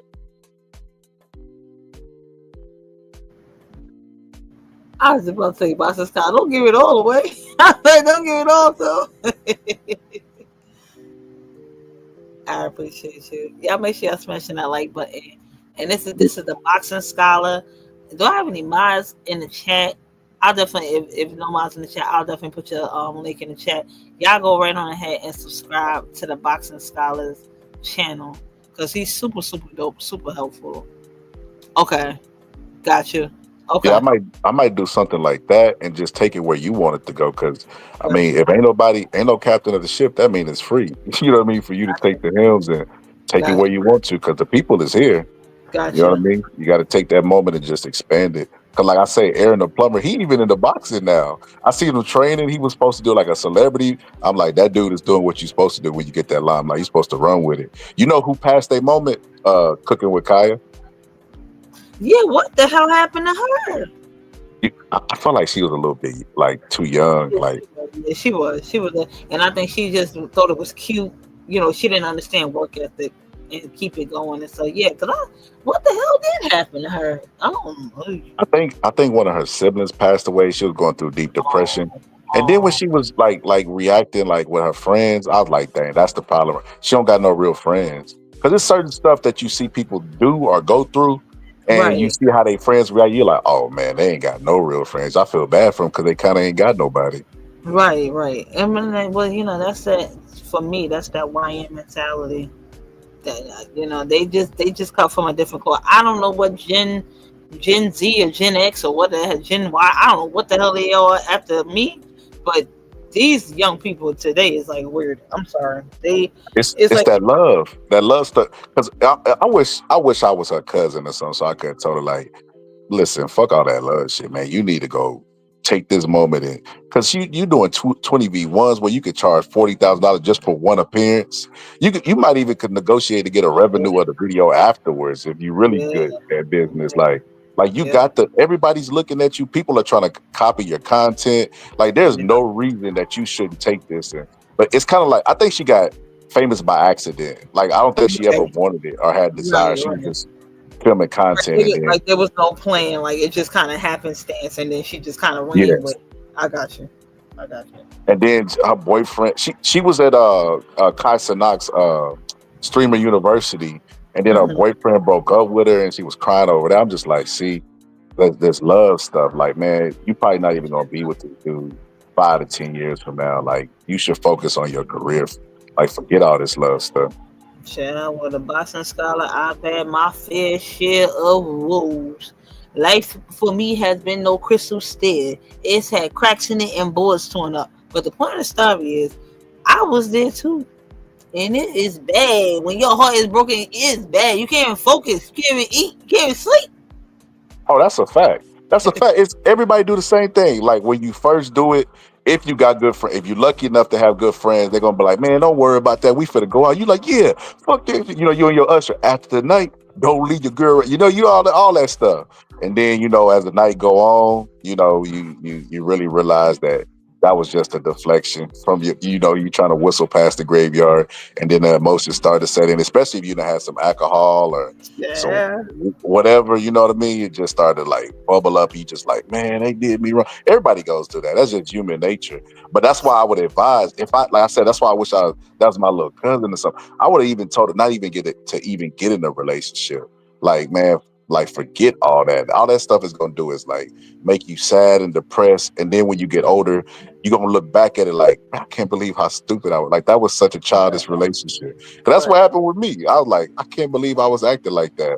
Because you know, I brought this up. I think I was on Vase, and I was like, you know, basically like the internet has blurred the line of stalking. Because I'm like, technically, if you look at somebody's Facebook that you're going through a breakup with, that's stalking. And she was like, nah. I'm like, babe, if y'all relationship is terminated, you're not supposed to see them at all. That is You're not supposed to be worried about their life. Even though, you know, the internet has given us a window into their life, don't mean we're supposed to take it. It's supposed to end. Right. And again, so if it's closed off, you definitely not supposed to just keep going back talking about what they doing today. Like, that's crazy. Facts. And I was telling her, like, that's stalking. I know y'all don't want to say it because everybody has did it, but I'm like, that's stalking. Now there's definitely a spectrum to it, but that's a form of stalking. Absolutely. And again, I'm guilty of it myself. I be like, I'm gonna just check it one time, and just even if you click on it and click out of it, that's still not good. Like if it's cuddle, if it's disconnected, and that's the end of it, you're not supposed to be over there in that space. Period. The worst abuse I ever put myself through is probably that, like the butterflies, the nervousness, oh my God, that was horrible. I remember one day I might have been like 21, maybe 20. I was young, but I remember doing it, and I remember like in real time, like I don't know, it might have been like the 5th, 6th time. I was just like, I had a conversation with myself, like, why are you doing this? There's no amount of anxiety is going to change anything. It's over. Like, why do you even care about their life? I had to really I'm like, bro, you just negating the depression process. Just let go and just deal with it. And I just dealt with it. You know, it was hard. I ain't gonna lie, especially when you got it at your fingertips. It's, you know, I so agree with you. I don't know if it's like human curiosity or human nature to even like when we know it's like it's over and we're like, oh, we're done. I don't want you no more. We're good. But then you still like, I wonder who they talking to. I wonder who they did. I wonder what they doing. I wonder if they missing me as much as I'm missing them. You know what I'm saying? Like, I don't know. Why is it that humans do that? Or again, I've been guilty of doing it. Like, I'm like, okay, I'm done. But then maybe one time or two, I'll go, let me just check and see what they got going on over here, whatever. And if I don't see no activities, I'll really be like, so you really just didn't even care because you're not even stalking me. Like, you know what I'm saying? Like, you're not upset. You're not showing it out loud. I don't know. Yo, that's definitely a woman thing, because me and my wife has had this conversation before, because she would not only look at like, I wonder what they doing, but she would look at my past girlfriend. I'm like, what the? Why are you doing? I'm like, stop doing that. They're gonna pop up on friend suggestions. Can you please stop this? But no, I think it's just the problem in my timeline. Could you please stop? Yeah, like, can you please stop? Because they were starting to pop up as friends suggested. I'm like, see, because the algorithm doesn't know you over there stalking. Can you please stop stalking, please? But yeah, she would do it out of curiosity. And I was just like, man, can you please stop? But yeah, it's human nature. But I think it's more so women are Yeah, curious. it is. It is. To see, like you said, does he still think about me? Is he talking about? Is he single? Does he got a kid? Just know. I don't want to know any of that stuff. Right. I don't. Do you think it's of course there's just there's men, there's women. We just wired. Do you think it's like we're wired differently, or our emotions? Like our hormones thing. Of course we know there's like the physical difference, but like, what do you think? Like like y'all just be like, that she old news. People like, yo, you just broke up with her 2 months ago. You know how long ago 2 months ago is? Like 2 months ago for us is like 2 days ago. 2 months for y'all is like 2 years ago. We were like, yo, you. That is hilarious. That's hilarious. I just see the story. I don't like it's Facebook, so you gotta take it with a grain of salt. But allegedly, there was a woman who was dating a man, and they were just like, they were regular. They both worked or whatever the case may be. He didn't have no outstanding outcome, but he wasn't a bum either. And she came to him basically and was like, she was liking people at the workplace, and basically she was lusting after them, and she don't think she could be in a monogamous relationship. So he was like, okay, So he left her, or she left him, whatever. They mutual split, and whenever that happened, he moved on. And when he moved on, she was mad. She was like, it's only been 2 months. Like, what was he supposed to do? Wait for you to go out there and sow your royal oats? Like, I don't know what she was expecting. But he was like, yeah. He's like, was you expecting me to wait on you? Like, nah. Like, the new girl I'm with, she don't have them lustful desires for people at the job. Like, so it is what it is. And she lost it. Like, she was threatening to call his job if he don't answer his phone and talk to her, just doing all kind of crazy stuff. And it just, it's that we have slight differences in male and females, but them slight differences mean a lot as far as biology, genetics, and even the social aspect of it, how women are perceived. Like women are perceived as virtuous by everybody. This is why women are the best cheaters, because men don't expect it. They think only men cheat. Women are so slick.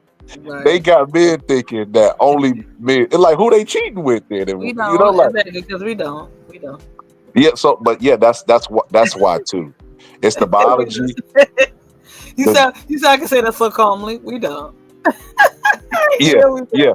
Oh, I remember when I was young and I first came on to that, because I used to believe that men cheated majority too, and it was expected for men to cheat.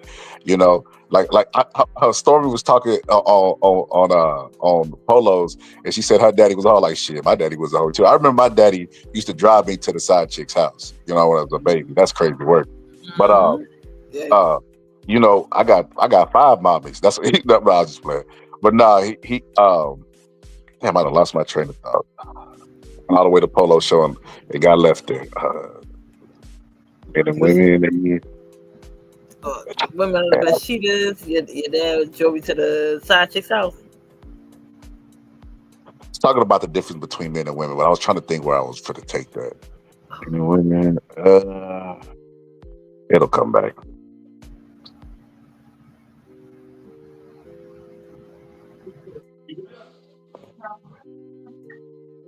Maybe it won't. Shit, maybe it's getting too late. Maybe it won't. Maybe it won't. I was literally like, come on, train of thought, let's go. I was giving myself a motivational spell. Like, come on, train of thought. You come on. Your daddy. You got this. Go on there. Hey, the daddy issues. They think it's just for females. When I went to my daddy, man, the little boy, he's like, I miss my dad. Yo, kids, listen. Kids have you going, what's your name again? You're like, what? It'll come back to you. It'll hit you. You be like, oh, yeah, that's what I meant. That's what I was gonna Just say. let me just go back to the question because you asked me about the differences. Yeah, I think them slight differences have huge effects, and overall, that's what I was saying. You know, and that's what I was going to talk about the workplace. Hold on, give me a second. I got you. Shout out to the Boston Skyline guy. Here's his link right here. Y'all could go ahead and subscribe to his channel. And again, he's super dope. The content is like the content's over there. And he's a dope content creator. He the way he structures and organizes his channel, his page, and his content, I appreciate it, and I appreciate the gems and things like that he drops. Shout out to Vay. I know Vay had some things she had to do, but I appreciate her. Shout out to you, Energy Baby. Shout out to Sneaky Link. Y'all make sure y'all go subscribe to Sneaky Link and check out her content as well. She's been keeping on top of the Manny case. Vegas versus Manny, so that's super, super dope. And she's been staying on top of that content as well and covering that case in detail. So shout out to you, Sneaky, and I appreciate you for the song. I do. Okay, I'm ready. The workplace. I didn't know that women were cheating like that until I went into the workplace, and it was so crazy because it was like the longest relationships at the workplace. They were like they were cheating the most. They were the most. Whenever their husband would drop them off, they would be flirting with everybody. That was culture shock to me. I had no idea. I was like, what? Like oh my God. Like, because I had watched a documentary when I was younger, and there was this guy. He was. Do I have an echo? Am I good? My mic's good. I'm sorry. Yep, you good. I was muted. You good. Okay. There was a documentary I watched, and in the documentary, it basically said that they were manipulating women through like hormones to see if they would cheat. They said that women are more likely to cheat during ovulation, and they were just doing a whole bunch of studies on women. And then they said they said in the study, I didn't believe this as a kid. They was like the women in the study that were in long-term relationships, they cut it up the most when they went out. And I'm like, man, there's no way. More than single women, there's no way. And it was true. It was true. Like when I went to that workplace, I was like, oh my God, it's true. They cheating more than they're getting more penis than the women at the warehouse who are single.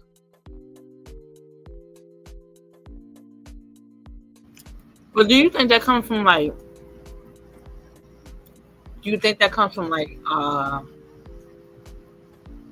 because remember, women, we're emotional creatures, right? So do you think it's like a feeling, as in like a movie that we've seen, as far as like, okay, we want to live out a movie scene or something? Or do you think it's like just straight boredom type situation? Or do you, like you said, like maybe women get away with it more than men do, so they're kind of like undetectable? You know what I mean? The majority of them are undetectable, so they do it because they can get away with it. Like, do you think it's like a fantasy type thing, or do you think it's like because okay, we can get away with it, and this is what we're gonna do type situation? I think it's a bunch of factors. I think it might be that curiosity you was talking about that caused them to stalk more. I think it might be that they curious about somebody, and I think they might lie to themselves like, "Oh no, he's just a friend," even though they really like him, and they know that they like him, like possibly more than their partner. Sometimes they will even like him more than a partner. Compare him to their partner, and they be like, "Oh, he's just a friend." Why are you comparing him to your partner then? Yeah, I think it's that. I think it's a combination of things. Especially like I got a homegirl who I've been cool with for a long time, and it's this one dude that's in her life that can always come back and hit. It don't matter if she's married or not. I never understood why she would be willing to risk so much. Wait a minute. So she kind of like risked her whole life for this one dude? Wait, Boston Scholar, you there? Oh, you muted, Boston Scholar. Okay. Give me 1 second. Okay, my fault. Y'all make sure y'all turn that like button. Like, share, and subscribe to the channel. Tell a friend to tell a friend to tell a friend. Boston Scholars seems to be on family duty. And Kid Bulbous, how many doggone channels pages do you have? You are giving troll. Are you really pigeon? See, now I was trying to be nice and not even accuse you like Ben was saying you were, but I don't know. Give me a little piece of troll there. Because you gave me this channel like 3 different Bulbous accounts. Pause. I don't know, buddy. I'll get you together. Oh, do I have a oh god. Okay. While Boston Scholars doing that, y'all give me 1 second. Let me close out this poll that I have up currently. I forgot to close it out. And let me put up another poll. Y'all give me a hot second. Boston Scholars, stay right there. I'll be right back. When you come back, I'm gonna play a clip right quick, and then I'm gonna come right back. I want to close out this poll right quick. I forgot to close it out, and we're gonna put up another poll. Hold on 1 second.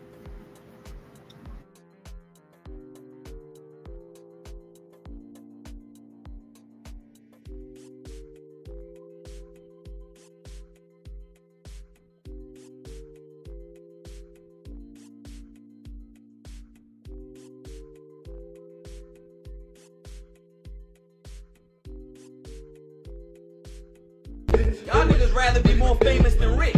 I ain't never lived my life trying to be famous at all. I don't give a fuck about that. It's a movement. Yellow diamonds look like PP. Bitches fly from DC on my private to Waikiki. 3P.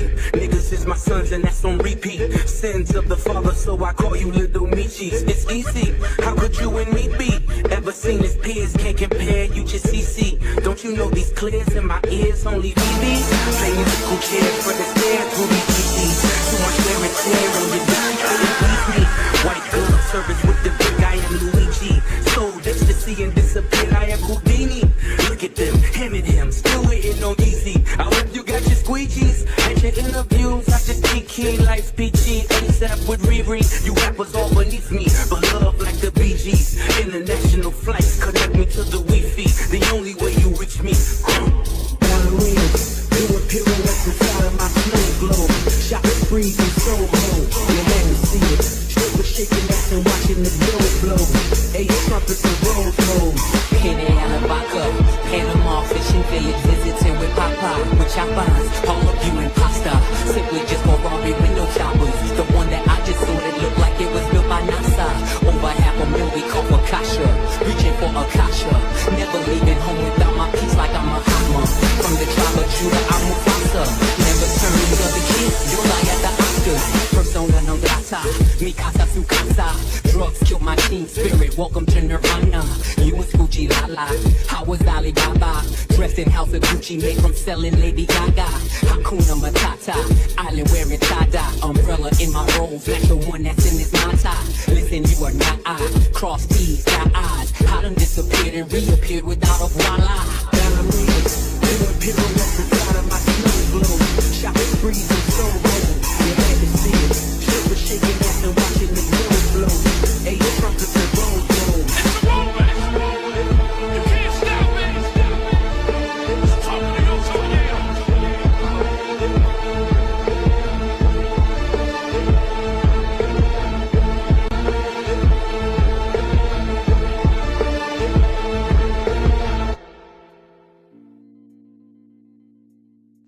All right, I'm back. My fault. I wasn't muted. Yep. I just played the quick click because I wanted to close out that poll that I had up. That's it. That yeah, that's smart. It put a new one. Yep. To push a Boston Scholar, not let Vay on the panel no more. What happened? What happened with y'all two? What happened? I'm just playing. I was like, what happened? Y'all gotta leave my Vay alone. I'm so sensitive when it comes to her. That's like my little sister right there. So anybody, I'll be like, what happened? What you talking? What happened? What she did? What's going on? No, I like Vay. I like the teaser. Oh yeah, Vay is super cool. She's super cool. She's so super calm that it bothers people how calm she is. Yeah, she cool. She cool. That's what she like, Scholar, why are you always correcting me? She's so cute. She just be like wild calling. Like she'll even raise her voice. I'm like, we get mad. I just can't, man. I can't get mad. I'm like, get mad, hurry up. You're like, no. You know what's really crazy is I used to ask my homeboy because he used to be on my panel sometime, like, bro, you don't hear me talking? Like, cause I got a real like pet peeve about being a panel nanny. I never want to be that.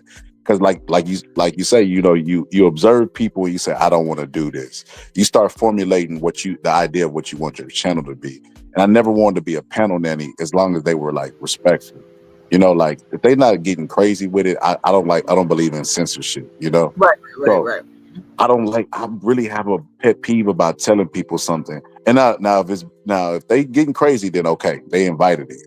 But if they not getting crazy, it's kind of hard for me to be like, hey bro, can you sometimes I'll be like, you know, can you pretty please stop? You know, because I don't like to do that. But yeah, that's a part of YouTube. That's a part of growing because you know, I looked at it like this. So it's funny. I got a little homeboy from New York named X, right?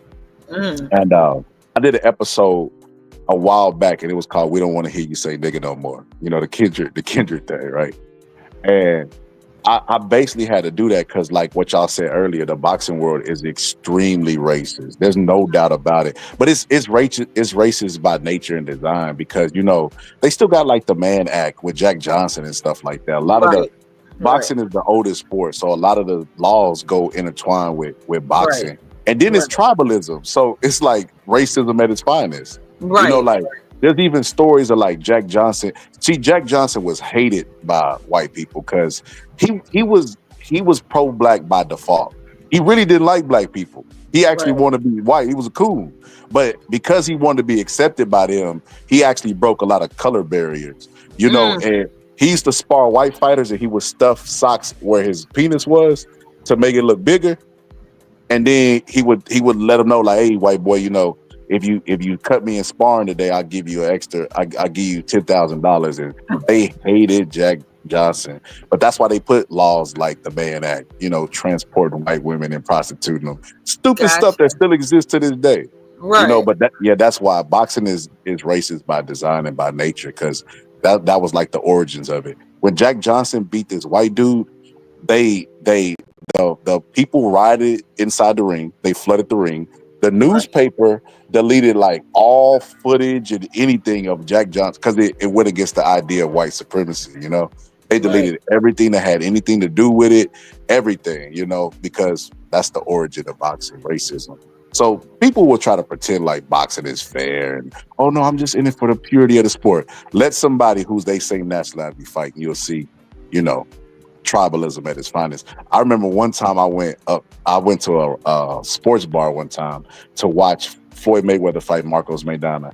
And when I tell you that bar was segregated, it was black people all on one side, Mexican people all on the other side. Every time they made a noise, they were like, you know, I mean, every time they did something, they would just make like, you know, just lose it. I'm like, yeah, boxing by nature is tribalism, you know, because they live vicariously through that black person or that Mexican person, whatever the case may be. So that's why you get the racist people that be over there and all this, because they find a home in it.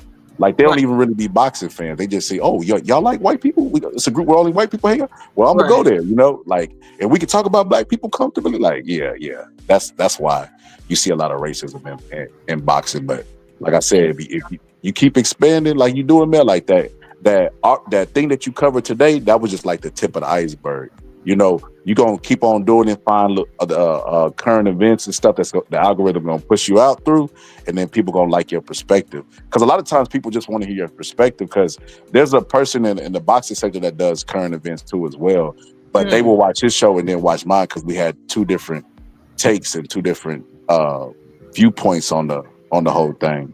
You know?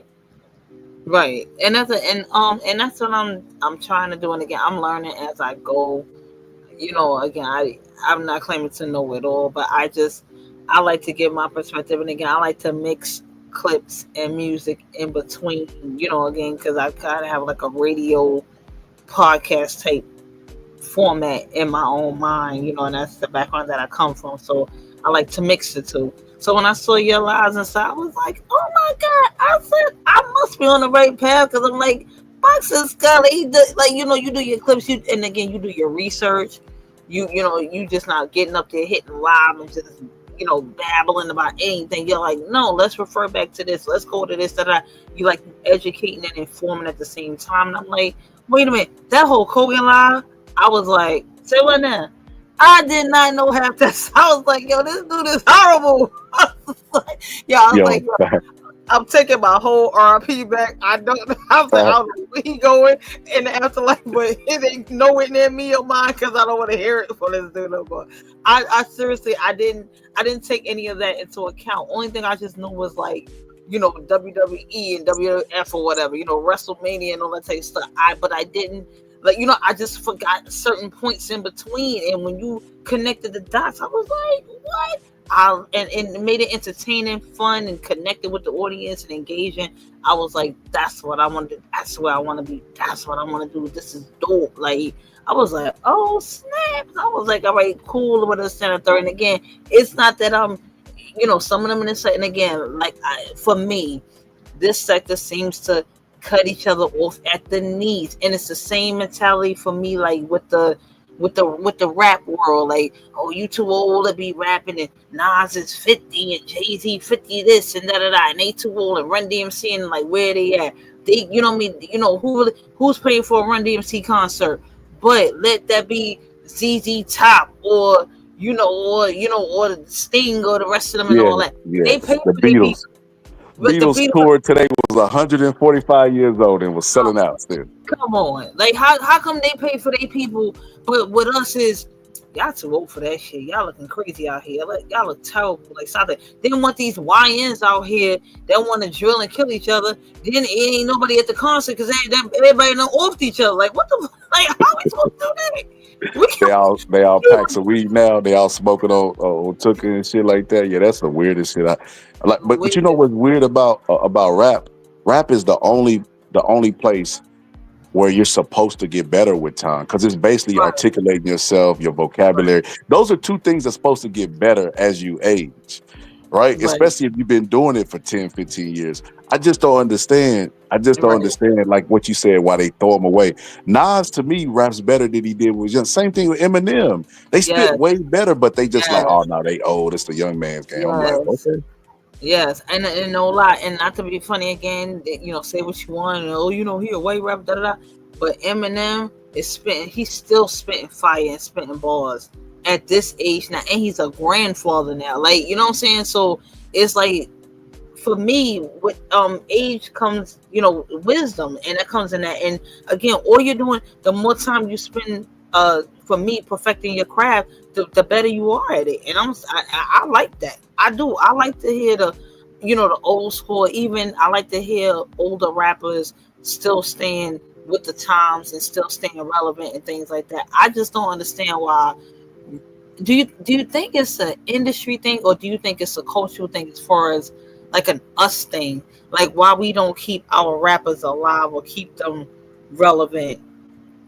Like what do you think? What do you think is the difference between like, the Stings and the the ZZ Tops and the Marilyn Manson? Like, I mean, any one of those white artists that can just come out and do whatever they're doing, versus hip hop, and then it's like, oh, nah, y'all too old. Y'all need, leave that to the YNs, leave that to the young ones to do. I think the default was in the design at the beginning, because it was made for the youth and by the youth. So it's like, well, if it was made for the youth, well then, but that still don't, it still don't make no sense, because punk rock was created by the youth for rebellion, but they still, the old people still was included. I don't know, maybe it has something to do with like life expectancy for black people being lower, or we're not used to seeing black men make it to that age. So when they make it to that age, we're like, man, sit your old ass. I don't know. Right. Like, why you sit here? Right. Because the thing is, like, Woodstock, all the music from the 60s, and all we're saying is give peace a chance. All that music was like for the times. It wasn't for longevity. It was what was happening at that specific moment. So it's like I don't understand, like, how is it that they don't see it for us or we don't see it for ourselves? I don't know. I don't know which one is which. Even though I know, again, for me, record executives, they just want the money. I don't think they see color. I just think they see money. But I just think for us, we don't see it for ourselves. Cause think about it. Some people, people pay for a Big Daddy Kane concert. Well, we really paying for, a Run DMC concert all the time, or not so much. I don't think so. No, the Like, people in rap don't even know who these people is. Like, sure they don't know. Sure The only reason they know about like 50 Cent probably is because of like Power and BMS though. That's Like true. they don't know 50 Cent real like classic songs or any of that. It's like I say, it might come down to life expectancy. I don't know what's really baked into that because it's like that don't make sense. Like they really cherish like Elvis Presley. They know who that is. They should know who Elvis Presley is.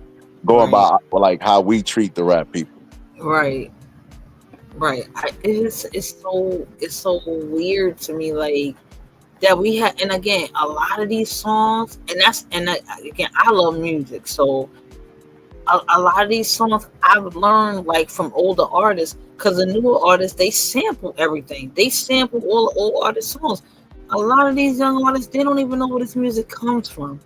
They don't even know, like, the origin story of, what I'm saying, of the music and things like that. Also, too, I could be wrong, and again, I'm not holding anybody like you got a responsible. It's your responsibility to teach the youth. But I really feel like people like, well, Jay-Z ain't doing nothing, so let me not even mention him. But maybe like Run DMC, or like, I don't know, maybe Nas, maybe maybe like people of the old, Rock, Eric B, Rakim, EPMD, those type artists should hold like, and I mean like real master classes, because in LL Cool J, he's not doing anything either. But I mean like real master classes. He got a song got Mel. Oh my God. It was so embarrassing. Cause I be telling like my stepson, like, man, LL was a beast, man, back in that song was awful. Oh my God, it was horrible. He had the pants leg up too. Look, I was like, look at me. I'm suffering from the YN syndrome. Let's sit your old ass down. But I don't know. Maybe I am a product of my environment. But I was like, that LL is not spitting like the LL that was that murder cannabis. That I don't know who this is. Listen, this LL now cannot be pulling them type moves from 30 years ago with the pants leg up and all that. No, just you gotta kind of be regular. Like you can't.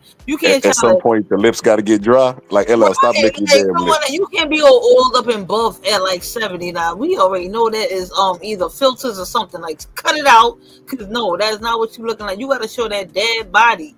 That's why Chris Brown is still relevant and still cool, even though Chris Brown's not that old, but he's been in the game for a while. But you've seen Chris Brown transform his body and change in different, like pores, like, different shapes and sizes and stuff. We done seen him with the dad stomach and all that, or sweating it off or whatever. You gotta be yourself. You cannot look perfect all the time for 30 years running. Now that's crazy work now.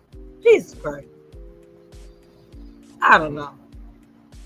They say LL halfway in a little piece of the Illuminati, but allegedly, I don't know. Look, I ain't gonna lie to you. I'm not gonna lie to you. I don't even rock with the Illuminati no more. I used to go down the rabbit hole like everybody else, but it was a couple things that made me be like, man, come on.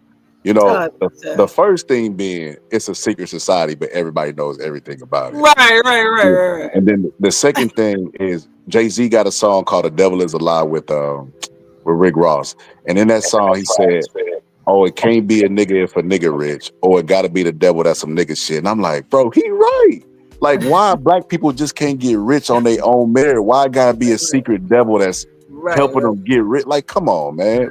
We are the entertainment. Everybody knows that. We excel in entertainment, basketball, all that other stuff. Why we can't get rich on our own merit? Yeah, we are the blueprint. Yeah, and again, I think it's a it's just a pre-existing, preconceived notion in our minds, like generational trauma. Like, not to even to be funny, like even when you were saying like the racism in boxing, that kind of took me to that scene in Django when Cal was watching. You know, he had the slave, Mandingo fighters. right? The Talking about? Mandingo fight, right? Yeah, and I'm just like, it kind of, to me, that's what, when you started talking about racism in boxing, I'm like, it might have stemmed from that time. You know what I'm saying? Like, see who's the strongest and this and the Oh, third. it did.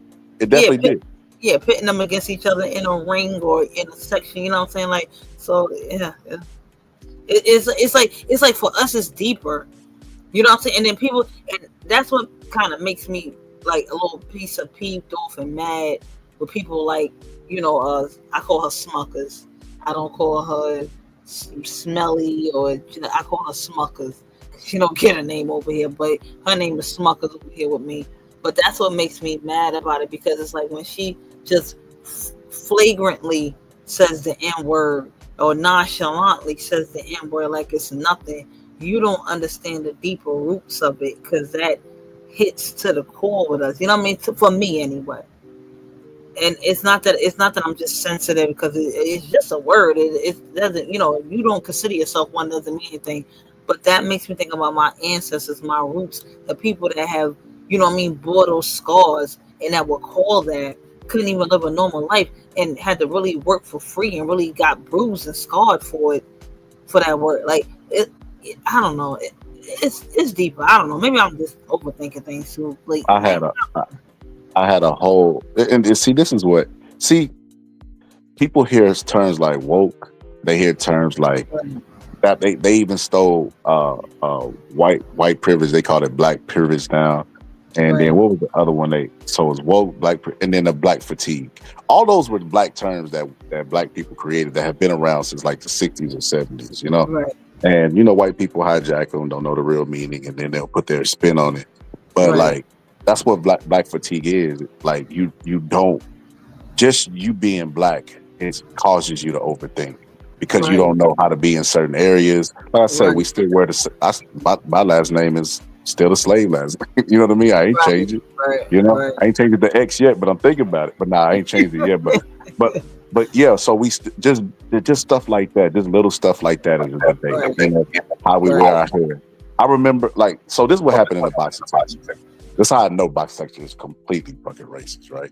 I remember having debates with black people about the usage of nigga for non-blacks, right? And this was a big thing in boxing. Out for like 2 or 3 years, I was like tooth and nail, like, bro, no, this is not acceptable. I can't believe that y'all claim to be pro-black and y'all accepting it.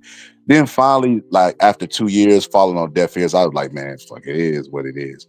You know, it was a YN from New York that was like, nah, bro, you got to do that. He called me out about it. I'm like, you know what, bro? At first, I was like, man, I ain't listening. Like, you know what? I think that'd be the problem. People don't think they can learn from people that's younger than them. And I don't want to be one of those people. I'm like, you right, bro. I even told him on the line, like, bro, you right. Listen, my first mindset was right. That word is a no-no and everybody knows it, but they always try to push it to the gray area. It's like, no, there is no gray area, bro. Don't say it. Well, y'all say, listen, we're not getting into none of that. You know, you know you're not supposed to be saying it. So I'm like, you know what? He was right. Like, that is not debatable. They should not be able to say that word. And it ain't got nothing to do. Listen, if we all got access to history, you know, Chat GTP, history books, we know about slavery. We know what context is. They're not going home and telling their grandma. They're not going home and say, what's up, my nigga, to their grandma. They're not going to their job and saying, man, nigga, you dropped these boxes. They're not doing none of that. So they understand appropriateness. Why can't they control it around us? See, then it becomes a matter of respect. They don't respect us. And that's really why it bothers us. It ain't got nothing to do with sensitivity. It's that we know that y'all don't respect it. Yeah, and y'all are showing it that y'all because you wanted a reason to say it, and you took that opportunity, that crack in the door, that crack in the window, and you busted wide open and you said it. And we like, yo, we right here. You still gonna say it in our face and we right here. Got you. I got you. Yep. Mm-hmm. Absolutely. The dude from, what's his name? OT Genesis from Texas. He said, is there anybody in the room and what you gonna do about it? It's like, bro, are you so not only did you say it, and you know you're not supposed to say it, but you said, what are black people gonna do about it? That right there is telling to me. I would never say, what's up, my web back. Oh, I'm sorry, is there anybody Right. in the room that's gonna be offended about it? What you gonna do about it? Like Right. what? Huh? Right. Did you see that that story, that clip of the couple? I forget the state, but they had a sign up that said no soliciting, and an African American a guy, he came by, just putting up signs. I believe he was a real estate agent. He was on something as far as in the neighborhood, and they just started.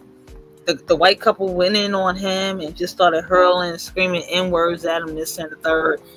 And they basically tried to justify it and said, like, well, we had a sign up that said no soliciting, and he still was soliciting. So everybody said, well, wait, okay, you could have just told him to move on or move it along because he was soliciting. Did you have to throw in the N-words as well? Well, no, we were just angry, and, we were just trying to protect our property under the guise of, it was his fault that y'all went racist because he was trying to solicit and, just advertise himself in the neighborhood. That's that respect stuff again. Yeah. There and that black fatigue. There's no shade tree we can escape responsibility or blame. What's crazy? If you look at old like newspaper articles of like mass genocide on black people, the news people wrote it as if the black people were the agitators. That's kind of what that reminds me of. Like, well, if they had not been soliciting, they should have been able to read the sign. Probably illiterate because they black. Like what? Like what are you, bro? Why you listen? And it's some same people that be like, I don't see color. Some of my best friends are black. How you got black friends if you don't see color? But yeah, it be them same people. Like, yeah, they know exactly what they doing. America. The sad part about this is, and this is the black fatigue and the depressing part about it is, it's considered American to disrespect black people, is why everybody think they can do it and get away with it. Because it's American. It's in the history books. You got documentation of people doing it during Jim Crow. You got people doing it all the way in 2025, as we see. And then nobody comes to the rescue. And then people will justify it. It will become a debatable issue. Something as black and white as that. I remember when the lady had called the little boy nigger. And I remember I could not believe this. Because this woman is I'm really cool with her. And she pro-black. But she was like, I said, okay, is there any scenario in which the black boy should have been called nigger? And she said, yes. I was like, I'm going to ask you that again, because I don't think you heard what I said. Wow. And I asked her again. She said, yes. I was like, oh, well, you whitewashed. Ain't no point in even talking to you. Right. But that's the black fatigue. Is like, it's like we in a rock and a hard place. We can't ever do anything without the supervision of them. They're not going to let us. My wife was going she wanted to get some vitamins that were like from a black person, black company. Like so she went to the reviews and she was looking in the comment section. It was white people in there angry, like, what if a white person did this? Like, bro, if a white person did this, they would call it the American dream. That's literally what y'all do. Y'all start all the companies. Y'all the CEOs of every like, why are you mad about this? They don't want us to have nothing. Because the reality is, the same way with the feature stuff, how they killing themselves now to get the feature they said was ugly. Whenever they did give us stuff, even though they held us back and we couldn't read and all that stuff, whenever the Civil War happened and they gave a lot of land to black people started to excel, which is why they were angry and jealous, went and burned it down. And then, after Lincoln was assassinated, they repealed and took most of that land back. But they seen when they gave us stuff what happened. This is why they don't want black people to get. If they gave black people the same grants and all this other stuff, loan approval that they give for other people to start businesses, we wouldn't even be having like the conversation about what do black people do and where we go from. You seen it with the PPP loans. Them black people would start businesses with them loans. Yeah. And then what did they do? Turn around and weaponize them. And took them to jail. Oh no, you supposed to already had a business. Yep. Try to find them all for fraud and all that, get them all in jail for it. Yep. It's sad work. I don't, and again, this the conversation. I don't know what racial inequality and or either through finances or social inequalities, whatever it is, it's the conversation still continues, and I get, although I cannot control the social inequalities in the world, I get a little frustrated with my own people. And again, when I say my own people, I mean in my own little sections of my own independent world, which is like that of like a little piece of bit of YouTube, like this section right here. Like again, we should have been a united front and a force when it comes to like that broad and whatever she was trying to, because that she's actually targeting Black content creators in this sector. Like she wants to take down channels and strike us, and she struck a few of my videos and struck our community posts and things like that.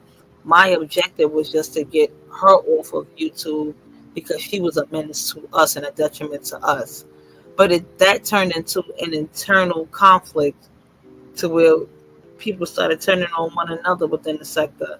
So I'm just like, I don't know how to fix it, because if we can't even unite on a little piece of YouTube level, how we gonna fight the world? They united for that Popeye's chicken sandwich. Child.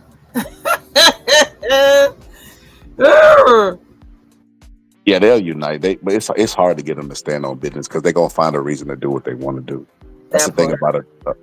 That's adults in general, but a lot of Black people have that mentality of like, where they ain't do nothing to me, they ain't really affect me.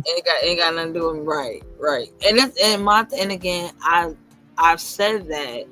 However, my thing is, if we're exposing anything, for me, as far as subject matter and content in this sector, if we're exposing anything, let it be something to our betterment, or let it be something to enlighten us, to help better us, or strengthen us in numbers, or strengthen us in knowledge, so we know how to move and know how to conduct ourselves going forward. Umar is a piece of crap. I'm sorry, I don't like him. He's a piece of shit, and that school ain't coming around. I call it Harry Potter school. He done gooped the people out all their money. So now it's like, oh, okay, that or whatever. Now it's like, he's just allowing his daughter to go up there and make an ass out of herself, which is sad because she's mentally ill. She needs help, but he don't care because the attention is off of him. He been developing that school for how long? Taking donations for how long? And there is no results. And that's what I don't like about Umar. See, a lot of people think my gripe with Umar is that he basically knocking down all the single moms in America. Like, bro, nobody would care about that. LeBron James probably more than likely might be cheating on Savannah. Nobody cares because his community work. His creating generational wealth for his son, getting him a job in the NBA. He's still an outstanding person. He's not defined by his, like, Umar's control solely on his penis. Like, his penis controls everything, to where he ain't even open up the school, but he's still trying to get at the single moms, and he ain't taking care of his kid, but he's still out there in some vagina telling everybody what they should do with their kid. That's why Umar is the biggest disappointment out of all the people that, like, people done invested to. And you know what's really insane? He idolizes Marcus Garvey, and Marcus Garvey had an alleged scam as well. And I'm just like, been trying to tell us something for years. We just never picked up on the messages.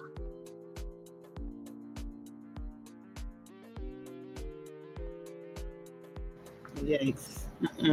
I'm sorry, can you hear me? But yeah, I can hear you. But it's just disappointing with Umar. He's become a joke too. Like, even the way he talks. He used to be like he's a whole meme. He's a whole meme now. Yes. He's a whole meme, and it's so sad because it's like, I hate to say, and I don't want to sound dramatic, and I don't want to put it to like, us as a community of Black people, or we have no hope, or there's nothing left. But my thing is, when we see a gleam of hope, or we try to see a gleam of hope in something, or possibility for expansion in something greater to better ourselves. And then when you get somebody like him that preys on it, our vulnerabilities, and just wanting the best for ourselves and wanting the best for our children, and you don't deliver on it, then it's like, what are you doing? And then it's like, then you wonder why people go, that's why I don't trust Black business owners. That's why I don't patron black business. That's how I go to the white man, because they don't do right by the money. You know what I'm saying? Like, what are we to do? How do I defend that when Umar out here playing with the people's money? We just gotta be better about who we give our money to. Because there are some people out there who ain't as famous as Umar who be trying to do stuff. We just gotta support them. Like it's the celebrity. The celebrity always gets us, you know. When there's people that have like gifts and gold that started businesses, they don't make it to our radar. Celebrities want to be celebrated. So it's like, you know what I mean? They already have a ego on their shoulders, you know what I mean? And it's just unfortunate for him that, you know, he was aware of the people's problems. So he just used them, told truths, and then exploited them with the money that they donated, which is crazy. I'm just like, they always get the most vulnerable, you know, right? The people that can't afford to give. I kid you not. Boston Scholar, when I first heard of him, he was like, you know, I'm gonna make a school for black boys, and you know, we're gonna teach them about our race, our culture, our this, our da. And you can send your kids here, and this is what they're gonna learn, and this is the curriculum, and da. I was like, all right, okay, you know, it sounds good. I'm interested. Might send my son. Da. Child, my son is almost college age. Child, that shit is over with. Like, I ain't got that other. Like, who else gonna go? Like, yo, dude, you done sold me that dream to the point where my son done surpassed that whole level. He can't even go there. Omar gonna be 70. Talk about we are almost there, brothers and sisters. We are almost there. When Money said we working on the floors, I was like, I'm done with you. I said, yo, you know what? Forget you, sir. I don't want no party. That's why I call it the Harry Potter school. It's invisible. The wizards go there. There's nothing there. I'm done with it. First of all, how did you go, we want all black contractors and, you know, construction workers and things like that? You already know we don't run that whole sector. You know what I mean? You know we don't run that, you know, that whole industry. You know we don't run that. So who are you waiting on? What you waiting on? Child, bye. You should have bought a school. Yeah, if you say we're bringing the greens and the gizzards, then we got you. You should have bought a school in Atlanta if you wanted that. That's where you're gonna see a majority of that type of stuff. But you know what's crazy? I remember, and this is how I know that, you know, I ain't that conspiratorial, but I know that the system is functioning exactly the way it is. Like, even the people that are considered our upper middle class, our productive class, our engineers or whatever, like, it's designed in such a way that our neighborhoods are messed up. So they don't want to be in our neighborhoods, but then they got to go to neighborhoods where they're not welcome either. Like, where they gonna call the cops on their kids, and that's just like I said, it's baked into the design of America. You know, like, they take our best, and then they don't even want them there. They just don't want them away from us, so they can't go back and, you know, pull us up or go back and mentor the youth or whatever the case may be. It's like it's a nasty, nasty system. Yeah, absolutely. Cause I be thinking like you know, I'll be having conversations. I had to take a break from YouTube as well, you know, because this was during the Kamala stuff. Oh my God, I had never heard that much stupid shit in my life. Like, I got patience, but when it's a bunch of dumb stuff, I'm like, oh my God. But you know, black men was pulling up to my panels telling people not to go to school. I was like, what? Yeah, I was like, what? Not to go to school. And I'm like, this is the craziest thing. I was like, do y'all think white people is telling their kids not to go to school? Not at all. Not at all. Like, that is insane. Like, I don't know. This group of black people, they want to be everything but black. They the chosen people. They you know, they native. They all of this stuff, you know. And it's just like, dang, man. Like, I'm pretty sure right now Thomas Jefferson is cheating. If they look at his skeleton inside the grave, he cheated. It's exactly what he wanted. This is exactly what they had in design when they talked about the American dream. It wasn't for black people, for everybody else, you know, and you see it. Yep, absolutely. That's crazy. So we just gonna be happy with ignorance. We you know, ignorance will suffice. You know, unintelligence and illiteracy, that's just cool. Like, oh my God, that's so scary though. He said school ain't for everybody, and I replied to him, yeah, you're right, but you're talking about the minority. Why would you change the rules for everybody based on the minority? That don't even make any sense. I'm like, what is Asian people telling their kids to do? Not to go to school? Like, what are y'all crazy? That point. I I learned, now say what you, again, aside from his extracurricular activities of being a slime ball, I'm talking about Bill Cosby. I got inspired and I did go away to school because of the spin-off show from the Cosby Show, A Different World. When I saw that show, I said I want to go to an all-black school.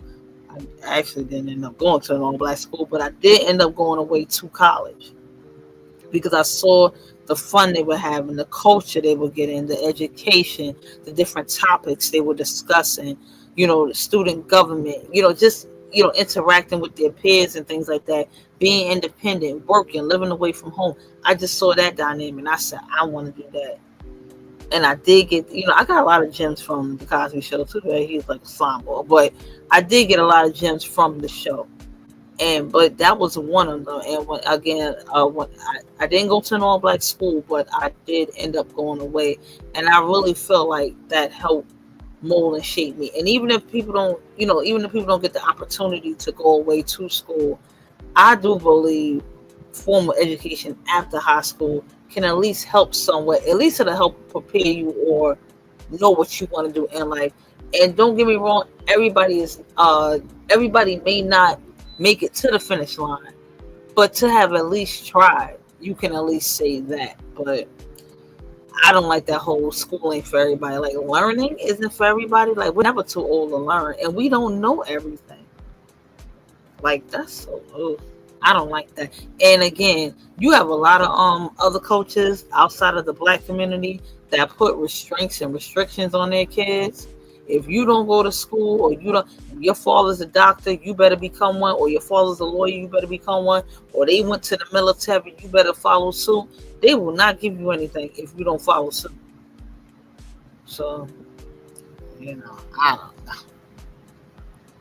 There was these two black moms one time. I don't know how they found my channel, because it was boxing, but they pulled up and they was like, they was talking about their kids, and they was like, I don't really want to force my kids into this. I'm like, listen, that'd be the problem too. We don't take what we supposed to take from other cultures, man. They thriving for a reason. It ain't just because the government be helping them out. It's because they be having some type of standards within their culture, and like one of them is they pick their career for their kids, and they pick high paying careers. They don't, I remember my mom mentality was basically like, hey man, as long as you graduate high school. That was literally it. Just get your high school diploma. Imagine if she had not only did that, put me in after school programs for engineering and told me I was going to go be engineer. Right. Yeah. I went to the doctor with my mom like months ago. I went because it was cold. So it was like the winter. And she was just talking. So my mother, she's of age, she's older. And she was just talking to the doctor, whatever. And somehow or another, they got on families. He was like, this your daughter? And she's like, yeah, this is my daughter. And this is one of my daughters and my kids and blah, blah, blah. And he started telling us about his family. Now, I want to say he's a Middle Eastern, descent, in Indiana, to that extent. I forgot where he's from, but he's somewhere, from the Middle East. And he said, I'm a doctor. He said, and I have 7 brothers, and all of them are doctors. Like, that's, just generations. They said our father was a doctor, and they just follow the family code to this is what you do. It's just a whole different, the culture, the mindset. It's so disciplined. It's so different. I guess they saw their father. They see what works. They see their father provide for the family and, make a decent living or, make good money and help people. So they just follow suit. It's such a different mindset in other cultures. And it's just different. I don't know. I just wish our people would, just take heed to that and really do it. I don't know. Or follow suit anyway. And I hate to be pessimistic, but, after that whole Kamala stuff, I said, man, Black people been in America too long. They believe the negative stereotypes. They live up to them. They whitewash. They don't know how to organize or do anything. Think about it.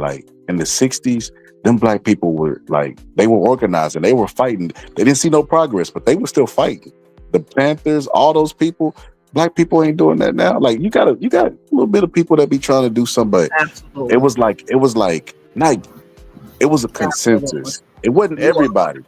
But for the most part, most black people was like, yeah, we with the Panthers or whatever. That's why that Black Fist pick was selling everywhere, because everybody was like, you know, consensus, but they don't have that now. Like it just and think about how crazy this is. And I'm sorry to cut you off, Boston Scott, because I just wanted to, you made me think about something real quick. How crazy is it back in the 60s when it was like the Montgomery bus boycott, those lunch counter sit-ins, just the March on Washington. Those things were organized on time. What's going on, Plata? Those things were organized on time. Everybody knew the goal. Everybody knew the mission. And there was no social media. There were no cell phones. How did they get these messages? You know what I mean? Like, how did they know to take it seriously? When to meet? Where to meet? You know what I'm saying? How to get the goal done? How to get the agenda done?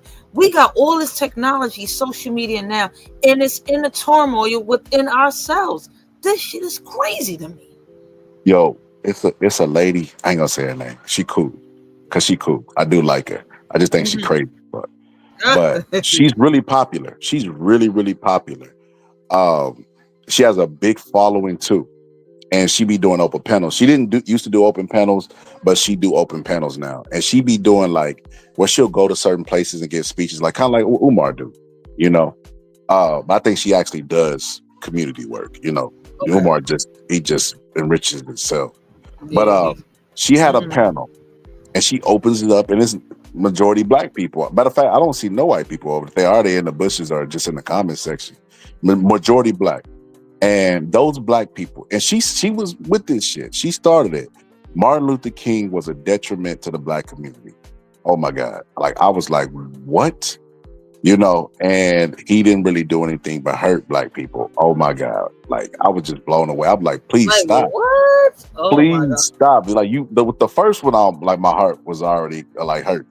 Don't do this to me. Like, what? So, you know, after I was commenting in the comment section, she was like, Box got to pull up. So I pulled up, you know, and it was, I don't like her panels because it'd be a lot of people on there, and it's really hard to have like discourse because everybody want to talk, you know, black people, we passionate about everything. We passionate about football, you know, so, you know, everybody was up there, and I was basically, she was like, why do you feel this way? I was like, no, why do you feel this way about Martin Luther King? I was like, number one, you have to admire anybody who's willing to die for their beliefs, because not too many people are willing to do that. That's number one.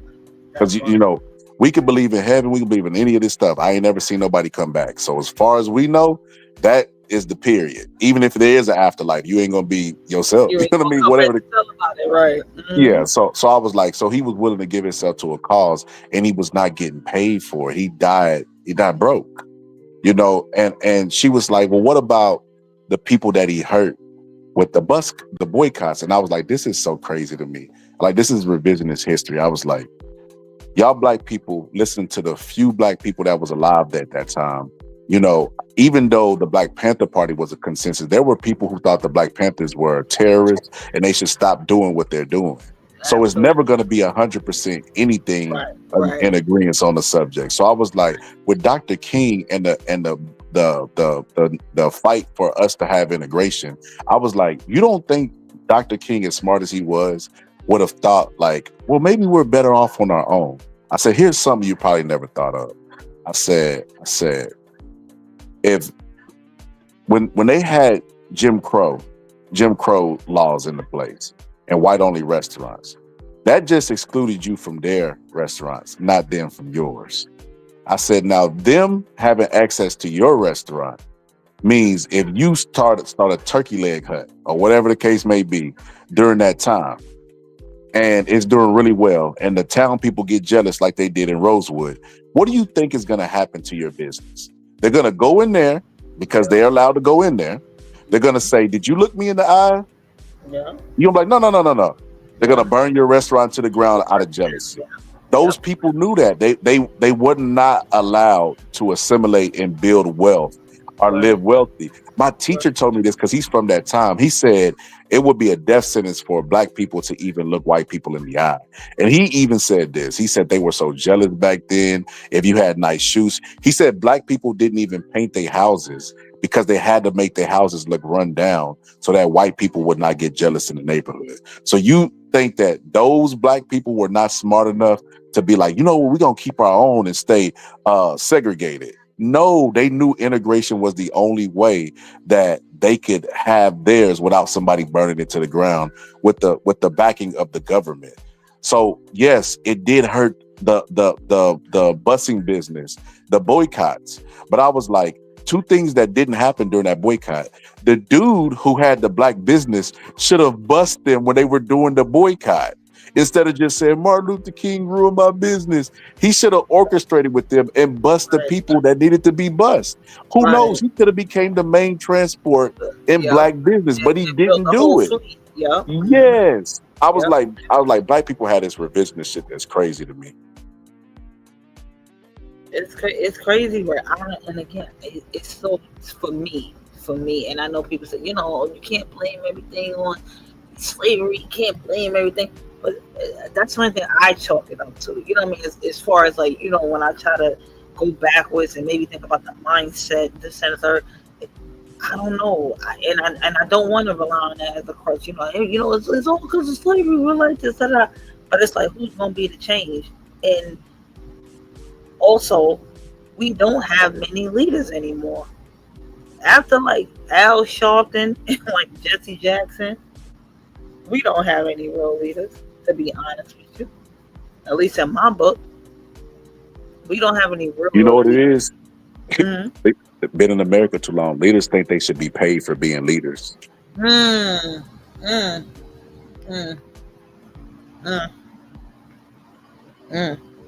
Like a certain content creator that tried to say I started the whole Montgomery bus boycott against Phantom Channel.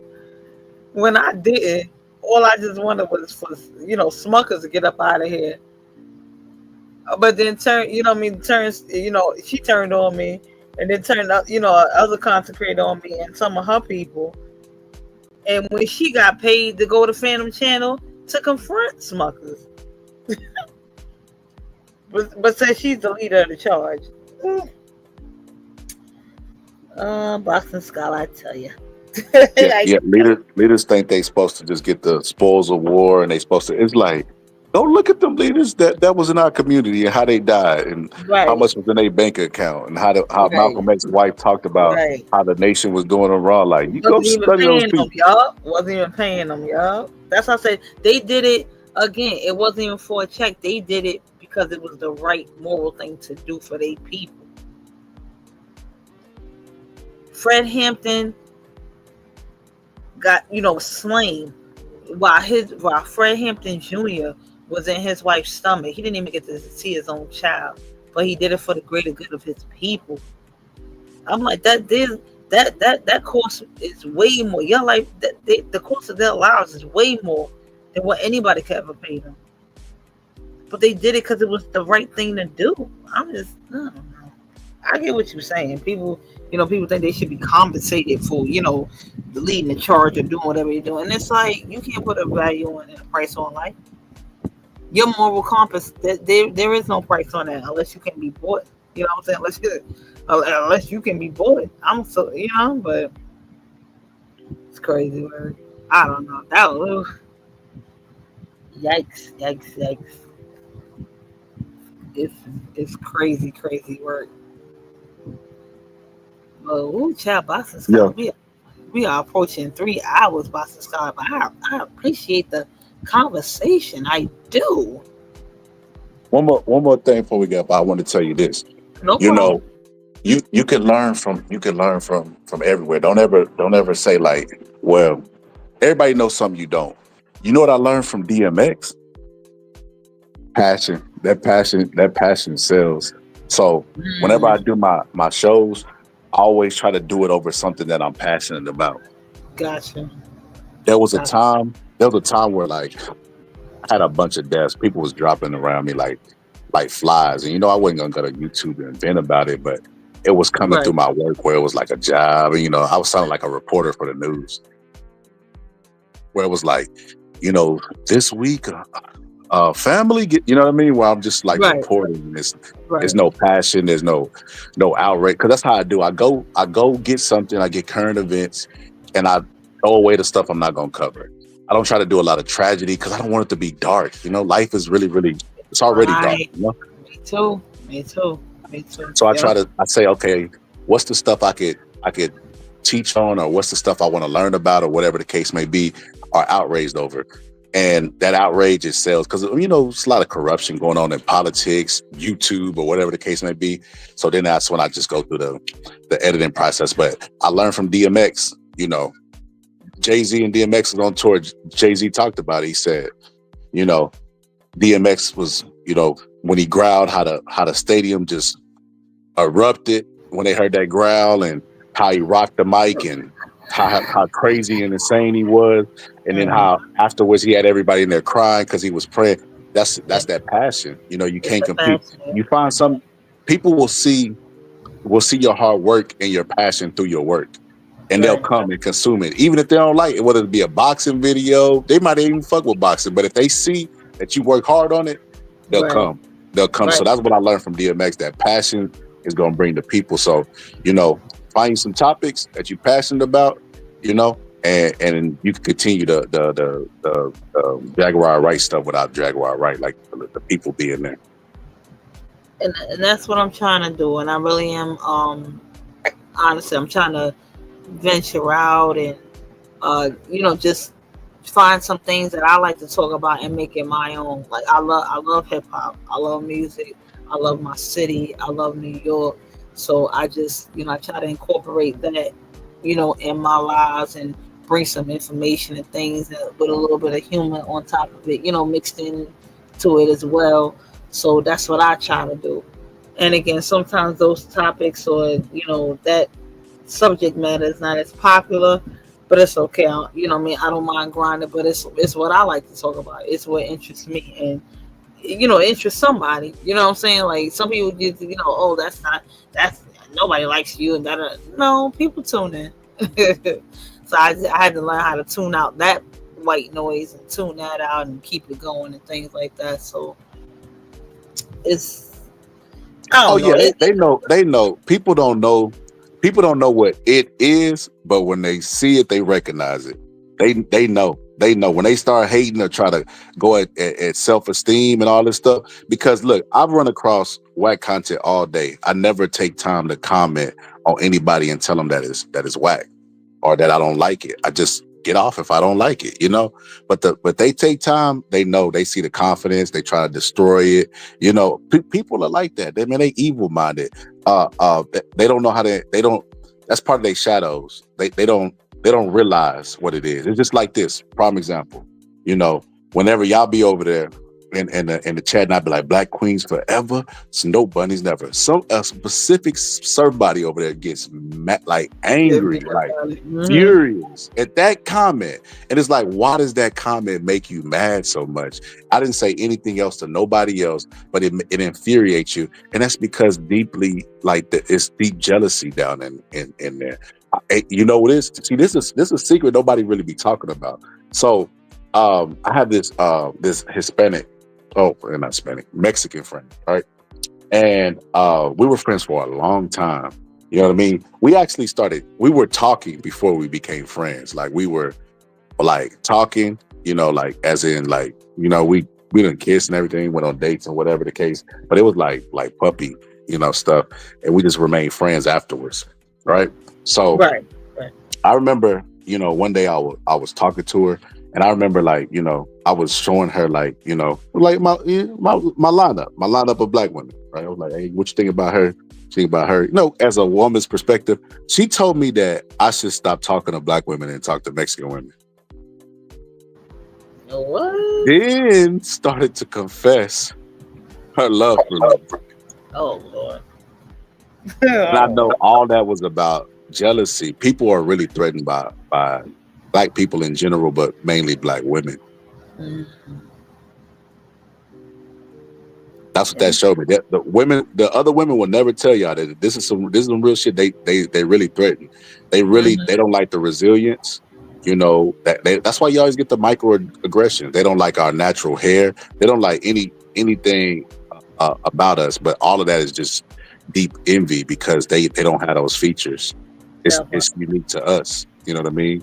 Because they say they don't like it, but like I said, they be going to them operation tables, risking their life to go get risking it all, paying all that kind of money to get to look the same way we are, and going in those tanning beds and spraying themselves to get our melanated color that we already have naturally. It's crazy work. I knew the game was a wrap when I seen Asian people online trying to get their hair to nap up, kink up. I was like, what part of the game is that? I like, what is this, overtime? Like, what?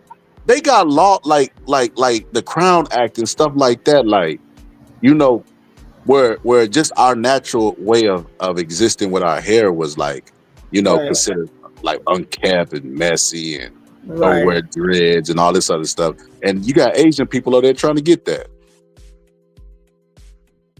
Especially white people when they do that whole they do that perm situation, and that sucker, they get perms to make their hair curly. We get perms to straighten our hair, and they get perms to wear their hair curly. That's crazy work. Crazy. When I was like, oh shit. When that girl confessed her love to me and was telling me about, you know, how I should date Mexican women, she was basically saying her, you know, she didn't want to face some rejection. Like, what the hell no. But she was basically saying her, but I could hear the jealousy when I was mentioning black women or the women I was talking to. And I was just like, dang, it's really like that, you know, because I grew up in a town where the black population was already small anyway, you know, but for her to have that type of viewpoint, you know, being from where we from is just like crazy. Like, you don't even have a whole lot of black women to be envious of, but still you somehow find your way jealous and envious. I'm like, yeah.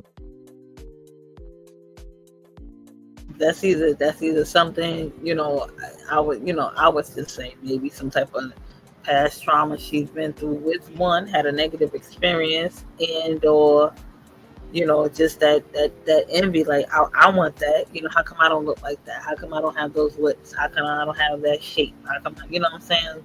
So it either could be, you know, like a self-esteem, mental issue inside, or I just learned about Carl Jung in psychology class. So the teacher had us come in and she told us, it's so funny. I would always know, because that's why I think I found my niche in psychology. But I would always know where she was going with the exercises. But hold on, give me 1 second. No worries. What's popping? What's going on, Trey-Hos? What's going on? I see you in the building. We good. We just kicking it. You know what I'm saying? Chilling with the Boston Scholar. Shout out to the Boston Scholar. He was gracious enough to come up on panel, keep me company for a little bit. Shout out to Vay. Vay was up here a little bit earlier. She had to drop down. She had some things to do. But shout out to John. Yep. And he's back. Boston Scholar is back. So we came into class and she said, can you think about somebody that you really can't stand? And I ain't gonna lie, I really couldn't think of nobody. Cause like, look, I'm definitely not perfect, but I try to be on a learning curve to where I'm a better person. And I know that I'm not good. So that's what, as long as you do more good than you do bad in your lifetime, I feel like that's a successful life. You're not gonna be perfect. You're gonna make a bunch of mistakes. Just get over it. You can't live life in reverse. So that's the motto I try to live by. Sure. But came into class, she said,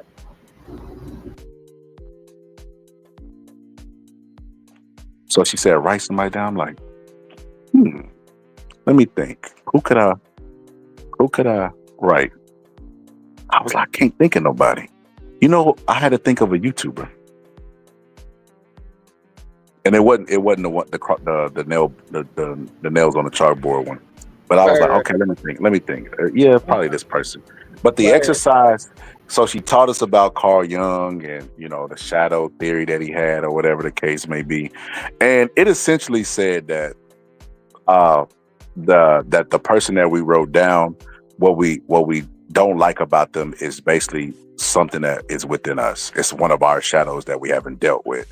And they was talking about how, like, if somebody might, let's say, like, you know, your sister brings her man around and you think he's fine, you know, is basically saying that you won't say he's fine. You'll just be like, I don't like him. Somebody I don't like. And you might go through great lengths to prove that you don't like him, but it's really because you know that it's wrong to like your sister's man.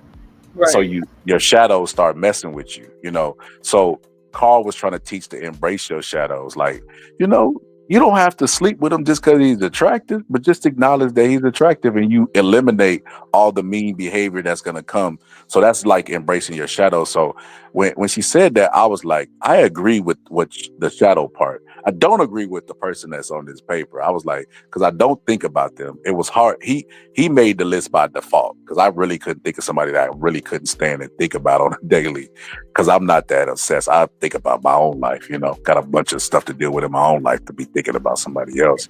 And I was like, I asked the psychology, the teacher that was in psychology class, I was like, could it just be you just don't like them? She was like, well, technically, yes, but Carl is saying that there has to be a deeper meaning, that people just don't meet people and not like it. I'm like, nah, I don't agree with that, you know. But I do get what Carl is saying, because I had this experience happen to me, you know, with my wife's best friend. Mm-hmm. My wife's best friend, crazy work. My wife's best friend, when I started working with my wife, she would always be in my face. She would always be in my face, and having conversations and talking negatively about my wife, which is crazy. She wasn't my wife at the time, but I just thought that was like so disloyal.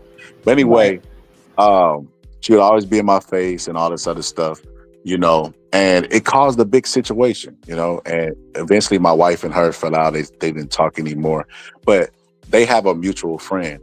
And she would always be telling the mutual friend stuff about me. And she ain't even, like, that was her first and last time ever talking to me was at the job. But she would just be making stuff up. And that's her shadows. I think it's because she likes me. And rather than just say it, she creates all this smoke, and, you know what I mean? Smoke and mirrors and stuff like that. Instead of just being like, he's attractive. But y'all could fall into that trap and y'all could, you know, have the issue. And so her hands would be clean and go, I didn't do anything. Yeah. Yep. You know what I mean? That she could move in for the kill and do what she. Yep. Mm-hmm. That's it. Yep. I got you. And you know what that would all be solved? If she just said, he's attractive, but I respect my friend. That would be the end of it. It wouldn't be no bad blood or nothing. But because she's going this roundabout way about doing things, there's a hidden ulterior motive there. Well, that's more so kind of to self-soothe a little bit, so she can go, well, I didn't break up I didn't break anybody up. I didn't do anything to anybody, you know, this and the third or whatever. And you know your friend gonna side eye you.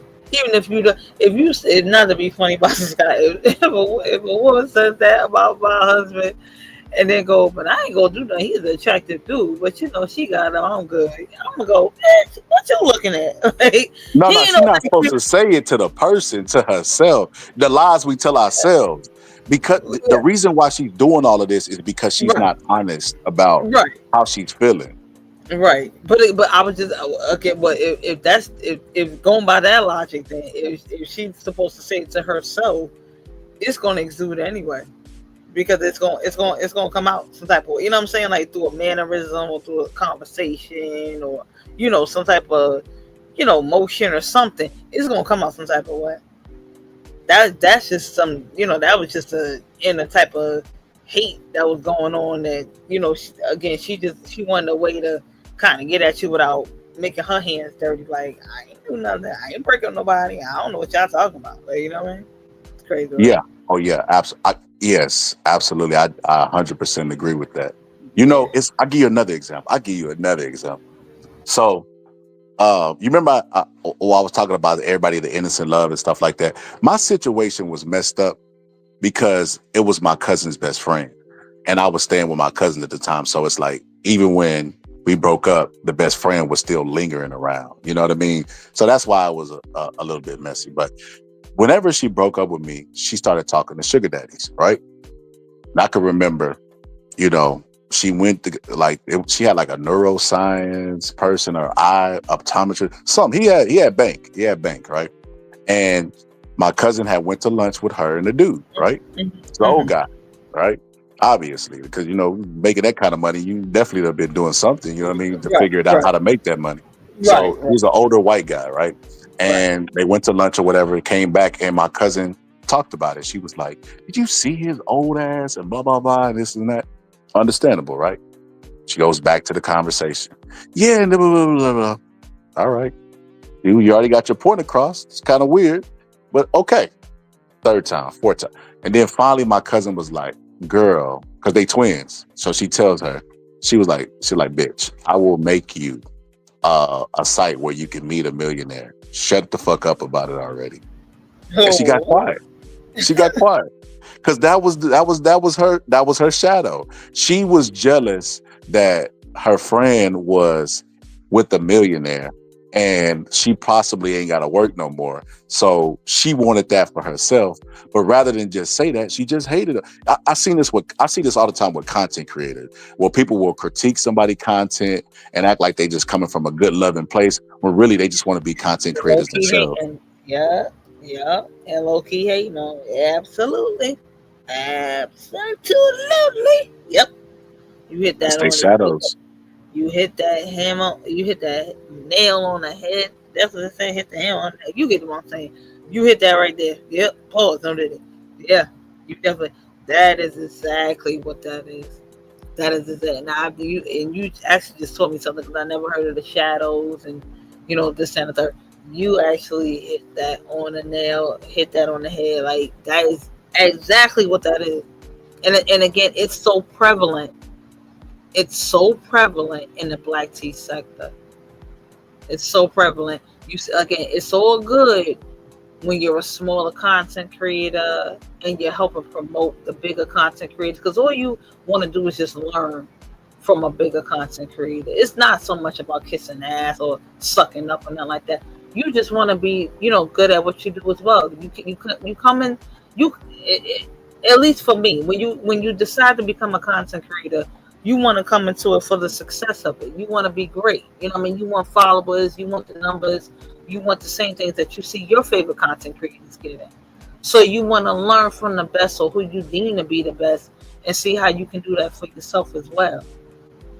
But it's like, it's all good when you're smaller and you're helping promote and you're spreading the word for their channels.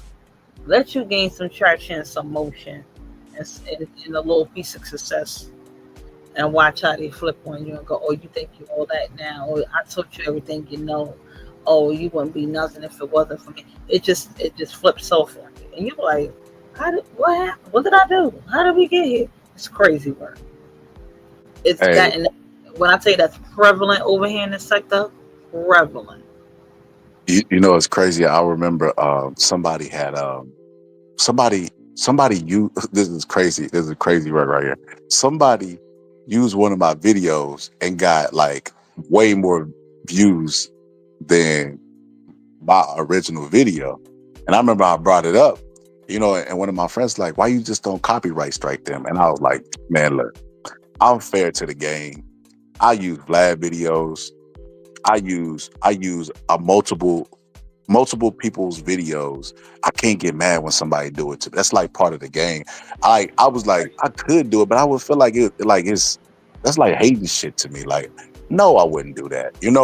I remember the other day when you was in the chat, you like, "Bossa Scholar, I'm not biting you or anything."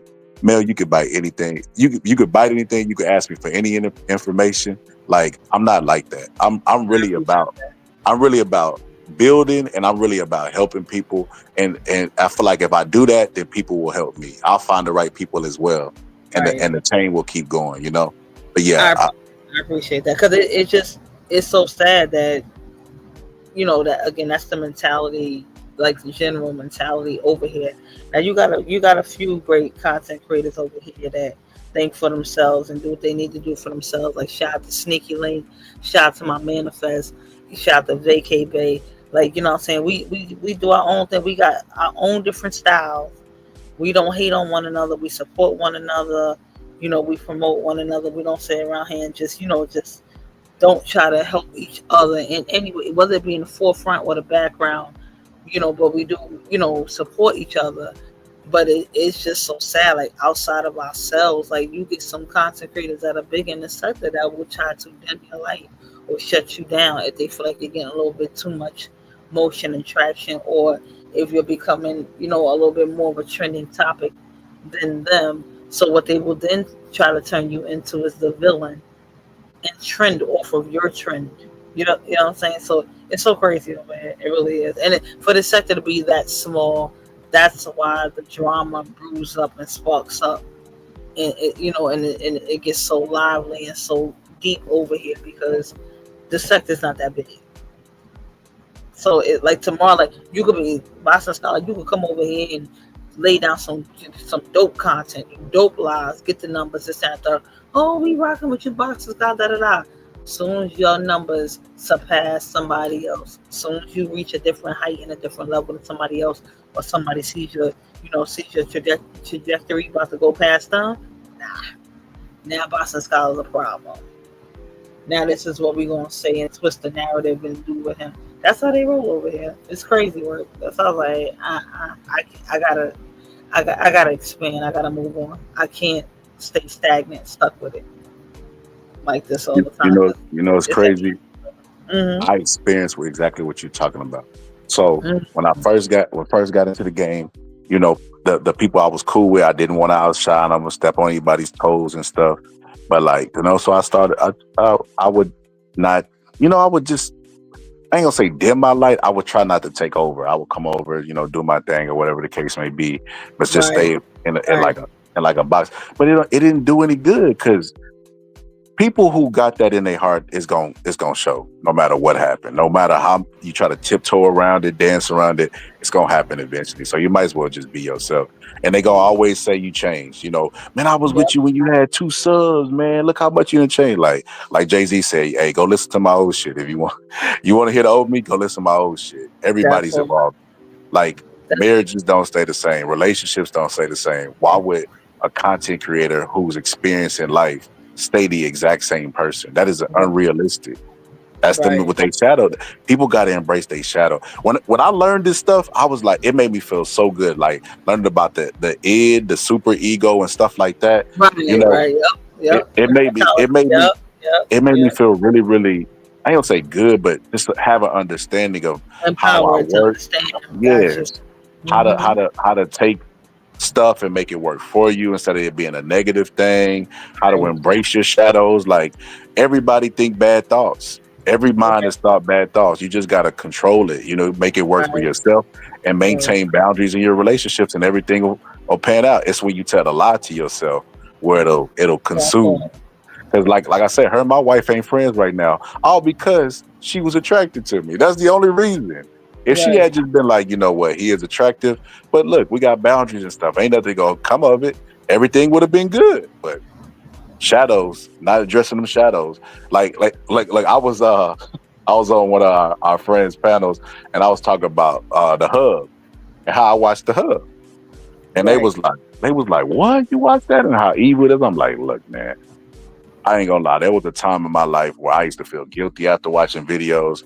When I got, stumbled onto this type of stuff and the shadows and stuff, like all that stuff is like natural. Like, why am I feeling ashamed about it?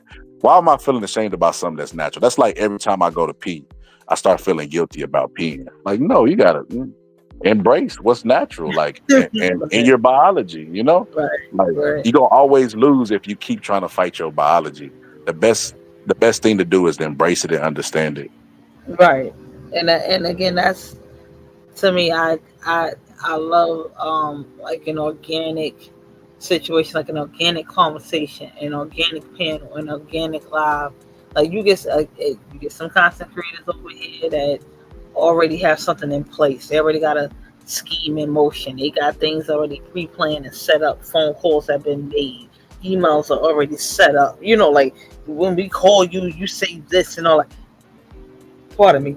Just things are just already somewhat set up. But I work on, organic situations. I like things just naturally falling into place and rocking. I feel like it's genuine. I feel like it's more substance, and it's a dope situation, and it's more relatable for me. However, you get some content creators that like drama, mess, and thrive on it, and some things will be manufactured, and you get a lot of subs that gravitate to that, and they know it's fake and know it's manufactured, but they like it for the drama. Oh yeah, it's like Charlamagne always say, who cares about the truth when the lie is entertaining? Yeah, people live by that motto, Yeah, they want to hear something negative about somebody. Yeah, it's crazy. I ain't gonna lie. I've been on YouTube. This is how you know I've been on YouTube too long. I've been on YouTube so long. If I see somebody that was tight and they're beefing, I don't even watch it no more. I'd be more sad that like, damn, it's a mess. Because I know like in real life it's hard to stumble across two good friends. Just like shit, fuck it, one good friend. You know, so when we in these spaces and you find somebody that's cool or something, and then they go bad or whatever, it's like dang. And you know what's really crazy when it's online, it goes bad to the point where it can never go back. Right, it can never go back, and it's just like because then you get even when you try to move on, you see a clip, you see something that reminds you of it, it'll rehash it. You get mad again. You go, oh, you know what? Oh, I remember when you said that. Or so you get somebody send you a clip, somebody send you a video. You ain't see that. You didn't see this, and then you get somebody that try to get in your ear. If I was you, I wouldn't have took that and and I'm just like, it just turns into a mess. It really does. It just turns into a whole heap of mess. But I'm learning. I'm learning how to navigate myself on these YouTube streets. Trust me. I'm by no means perfect, but when I get a lesson or when something happens to me, I learn from that lesson. I'm not a repeat offender. It don't take 2, 3, 4 times, for somebody to do me dirty to go, you did it again. No, I'm okay. One and I'm done. We good. Facts. That's how I gotta be. That's how it is in real life. Whenever somebody don't get to keep messing somebody over and keep coming back in their life, I'm sorry, don't fix everything. And even if it do repair, it just be like, okay, well, we're not gonna beef. We can coexist. It don't mean let's go back to being, buddy type. They don't realize that on the internet. They'll say whatever they want, and then when y'all cool, like, hey man, what? Remember on Baby Boy, you want something from the store? Nah, I'm good. Right. I'm good on that. Mm-hmm. But yeah, man, you got your we call them unboxing drops, where you're like you got the little clips and stuff like that. I suck you up for $2. Did you see what I said? Wesley should have been like, ugh, disgusting. $1. I'll give you $1. But yeah, you got your drops. All you got to do, add you some more drops, get you some. You ever thought about doing reactional videos? I'm trying my best. I really want to do those as well. I do. I want to do those as well, but it's like I don't know, my editing. I gotta learn how. I gotta get better equipment, a mic and all that type of stuff. I gotta really pause, enhance myself, and get better technology. I did, but I want to do that. I do want to do that. Yeah. So what I noticed. Well, I don't know. I'm not the expert on this. YouTube be making so many rules. I don't know what the fuck they got going on. Like they be like, okay, if you do it this way, you good. Then you do it that way, you be like, and then they warn you like, hey man, you gotta stop. Like, I don't know. It seems like YouTube making it up as they go. But the reaction videos I mainly do is like, I timestamp it so it don't be a lot of their video, because it gives you a percentage of how much of their video you use. And then if it's from the news, I use 100% of it because it's the news. Like, I don't think they're gonna do anything. And then if they do, I just take it, like clip it up and be good on that. But you could share your screen and put your laptop and react to people's videos. Okay, because I wasn't sure what I didn't want nobody to strike me, and I was hearing like you can play like up to 5 minutes of somebody's video and that type of deal. So I wasn't really too sure, and I know that those guidelines and everything.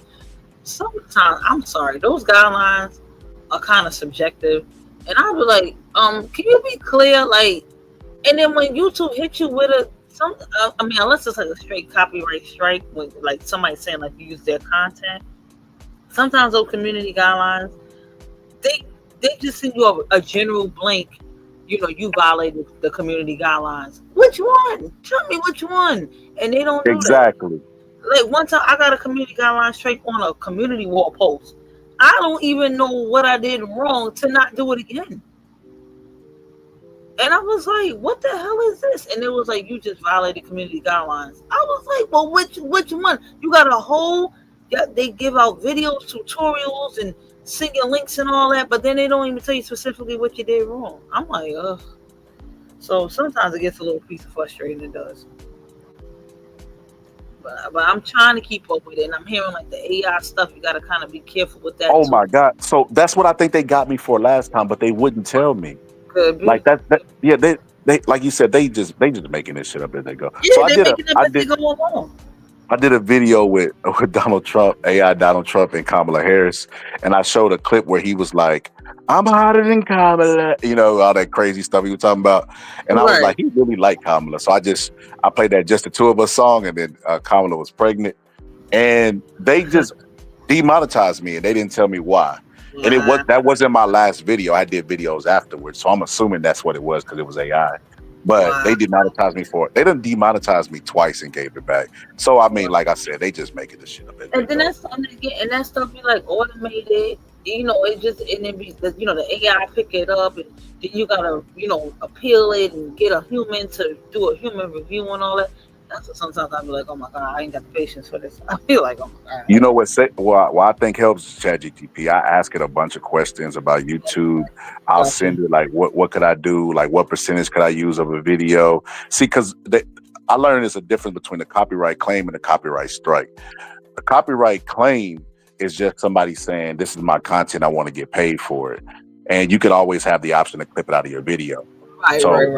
So you can clip it out. A copyright strike is them like sending a cease and desist. Right, saying I don't want you to take this video down now. Right. Yes. Right. Because I got hit with that with Jake Paul. I was showing a Jake Paul fight, and I didn't even take the footage. I just took I made a GIF of Jake Paul knocking somebody out. Oh, and they struck my. Yeah, I was like, what the? I was so angry because I don't even like Jake Paul like that.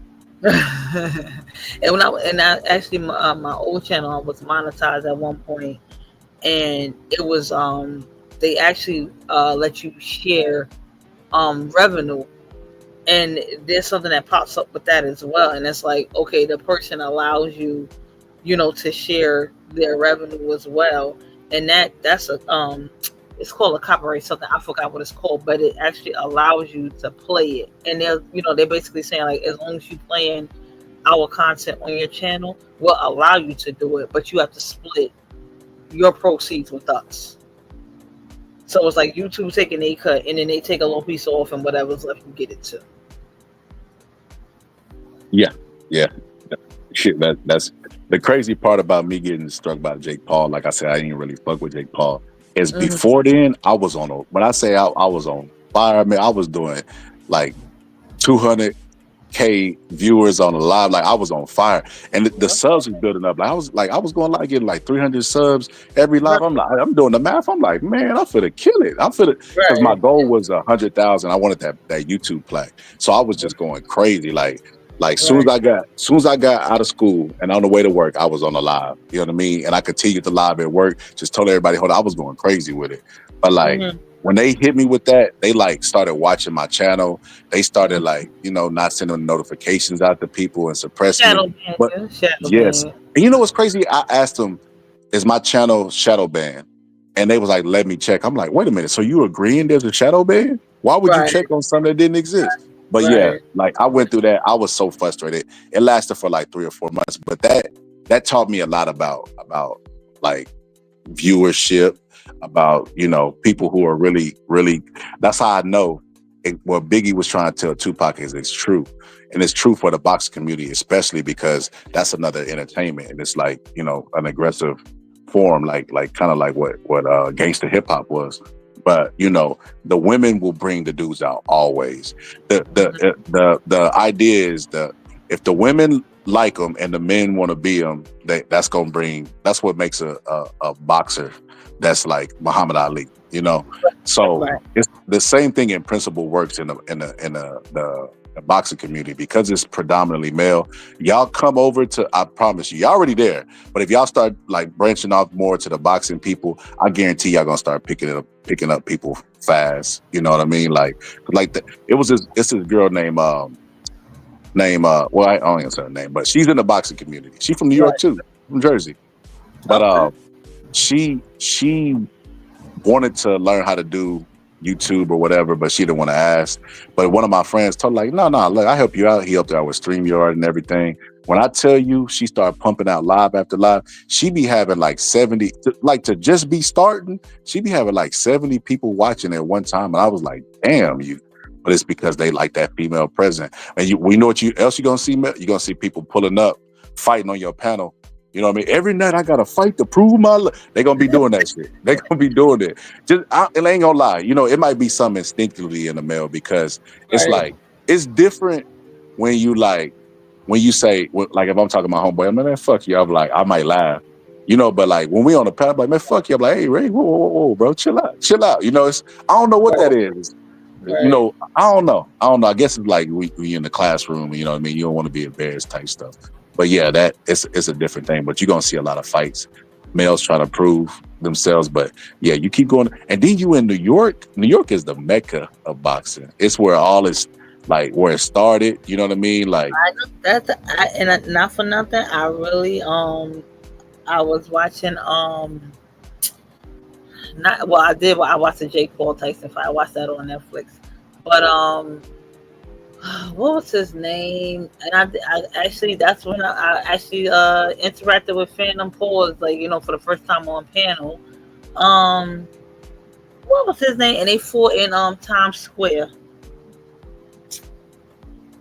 Now I gotta go back to my own damn lives. Hold on.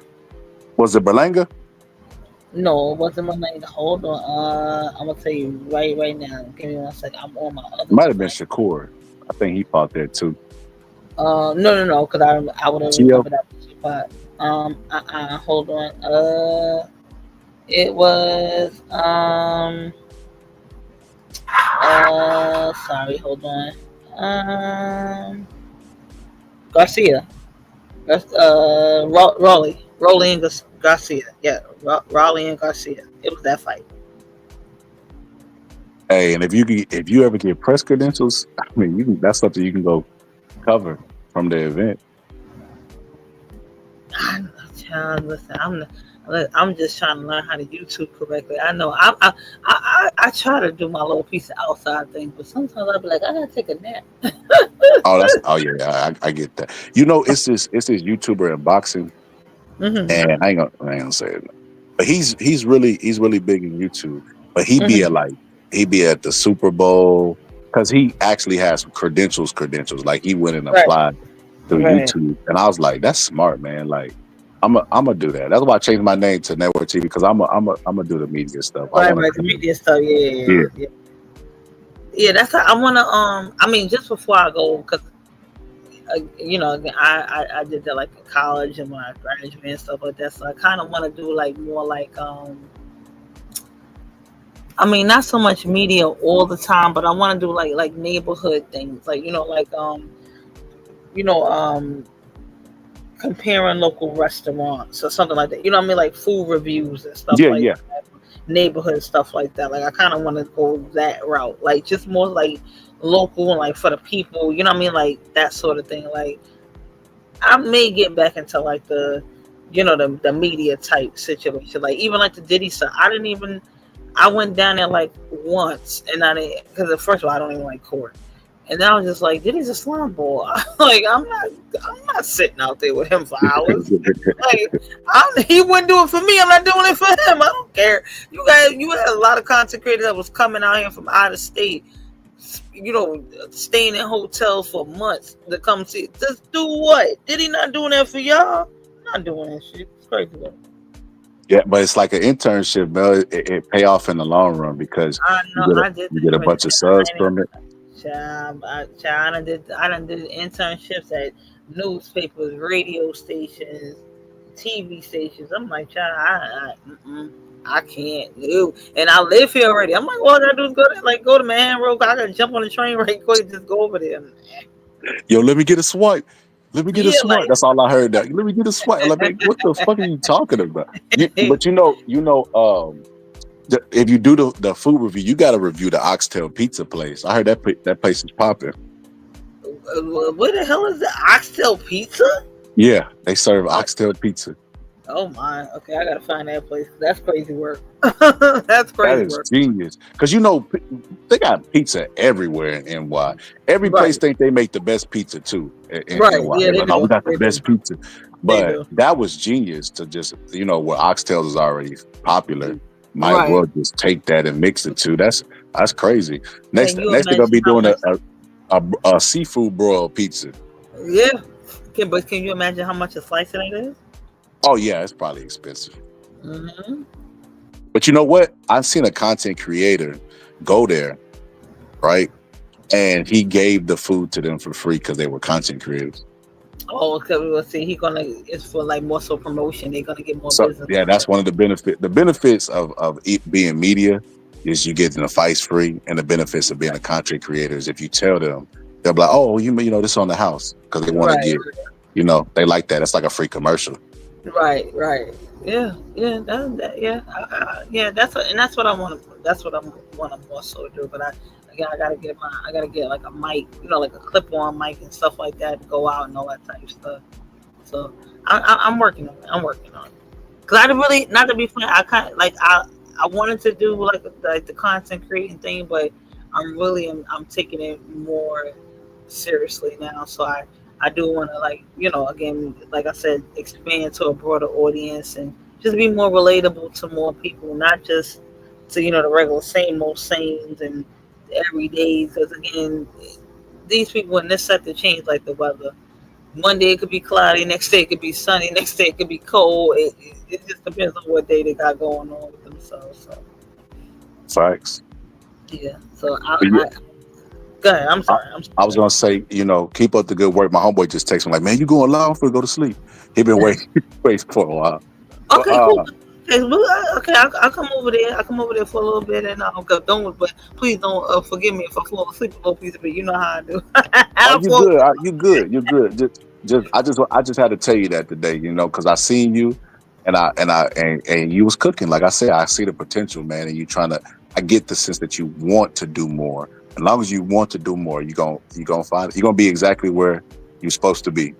Like you're going upwards. You have an upwards trajectory. So I felt like I had it. And if you ever email, you might have to double email me because Vader hacked my email. I don't know what's going on. Ever since Vader started writing me, everything that got discombobulated. Vader mess up your algorithm. She done messed it up, base. That's why she say I be watching. I'm like, she got them screenshots. She might be a player, brother. She might be a player, brother. They a player for the CIA out this moment. Yeah, she might be watching. Ever since I did that Umar episode, I don't know. Ray supposed to be working at the school, but that that's allegedly. That's quite that's a clear cover up. Oh, she's definitely an agent. I know an agent when I hear one. She's definitely an agent. Boston Scholar, when I tell you I appreciate you and I thank you because again, like I said, you're at a level where you could just be on some, well, you got to pay me for this class, or you got to pay me for this intel, or I got things to do. But I appreciate you taking time out of your day and not your schedule to impart in me and to enlighten me and just rock out with me and chill on panel. I appreciate that. No problem. I appreciate that. And y'all definitely go over and check out the Boxing Scholar. We're going to head over there because I'm in this live and we're going to take a field trip. We're going to go over to the Boxing Scholar. And shout out to you, and I appreciate you. All right. All right, thank you so much. That was super, super dope. What's poppin', Polo? Polo, you got a troll out here. Polo, just like I thought that was you, Polo. That still wasn't you. That was the whole troll. I almost cussed you out, but it wasn't you. It was the troll. But shout out to Polo, and y'all make sure y'all go check out Polo's porch. Polo's starting to go live now, too. That's what's up. That is what's up. Yeah, you do. Yeah, weirdo, right? Yup. You got a whole troll out there, Polo. But we about to go over to the boxing scholar because I've been live now almost 4 hours, y'all. So I'm about to close up shop. And I think y'all, this was just a chill vibe. It was just, child. This week has been too much, too long, too heavy, and I just needed like a regular chill type situation. I ain't gonna lie. I was tired of all the fussing and the fighting, even though it's probably gonna continue. But I'm gonna do my best to stay out the way. Okay. But I appreciate y'all. Is that Boba's pigeon? Oh, is that what that is? Okay, because because it's like polo dildo or some shit. It's so weird. I was like, what the hell is that? So super super weird. It was like super super weird. But let me see if I could go up. Thank you, Plotter, for coming through. Thank you, Melissa. Thank you, Ginger Bear. I appreciate y'all. Thank you, Sneaky. Thank you, Vay. Angie, baby, you already know what time it is. Yeah, this dude right here, weirdness. And hang on the Boxing Scholars link right here, y'all. Okay, so y'all going over. We're gonna do a little piece of field trip. All right, over to the Boxing Scholars channel. Thank you, Fly Boys. You always coming through, yelling at all of us. Shout out to Manifest. Shout out to Beautiful. Shout out to Torian. I appreciate y'all. Tanika Gaines, Ellis. Thank y'all. Appreciate you kindly. Aquame. You already know, sweetheart. I appreciate you as always. Yes, Ginger Beer. Thank you, Ginger Beer. I always wanted to go with ginger ale, but that is not that. Crazy word. But yeah, this was a dope conversation. It was just just a chill vibe. It really was. This was just like a straight freestyle. I really was supposed to go live for Friday. But so much craziness transpired over the weekend and things like that. And I just came off the hills last weekend. I had a power outage. We had a power outage here in Brooklyn, so I was just back getting myself in line and getting myself in order. So I wasn't, I was a little behind schedule with the content and things like that. But again, it's super, super dope when a bigger content creator comes through to help shed light and help, impart wisdom on smaller content creators, because there is no manual. Although we got the YouTube community guidelines and things like that, it's just like parenting. There's no instruction manual to this. It's just going out there doing it on your own, or doing it, on to your style and this and the third. And whoever gravitates to you. If people don't, then they don't. But it's all good. And some may start off with you, some may leave, or some may not start off with you, come in and tell, and it's cool. But I appreciate everybody that supports me wholeheartedly. I rock with y'all, thanks with y'all. And again, like I said, shout out to the Boxing Scholar for showing up and showing me the ropes. And again, for y'all bigger content creators out there, try to show us smaller ones, the ropes. Instead of yelling at us like y'all Joe Clark. You know what I'm saying?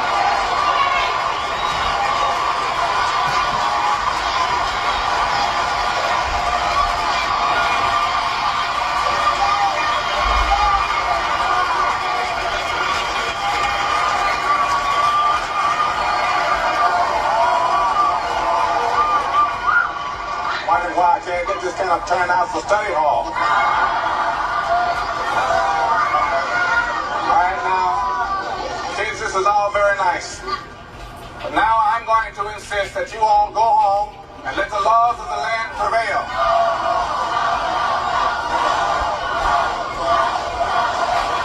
Now listen. If I've taught you anything, I have tried to give you respect for the law. You all to go home in orderly fashion. Your voices have been heard. I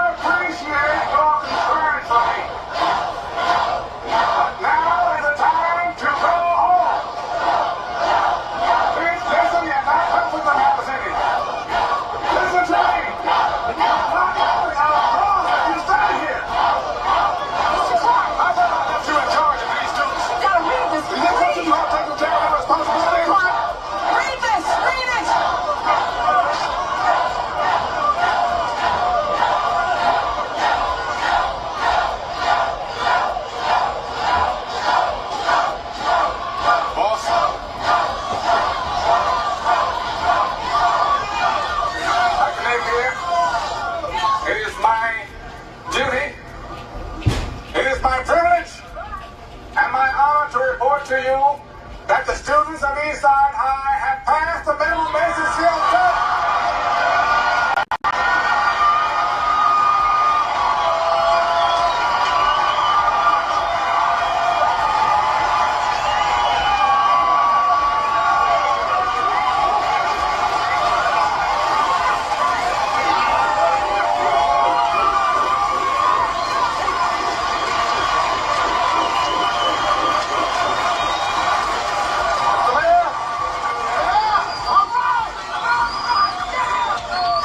Mr. Mayor, on behalf of myself and on behalf of the students of Eastside High, you can tell the state to go to hell.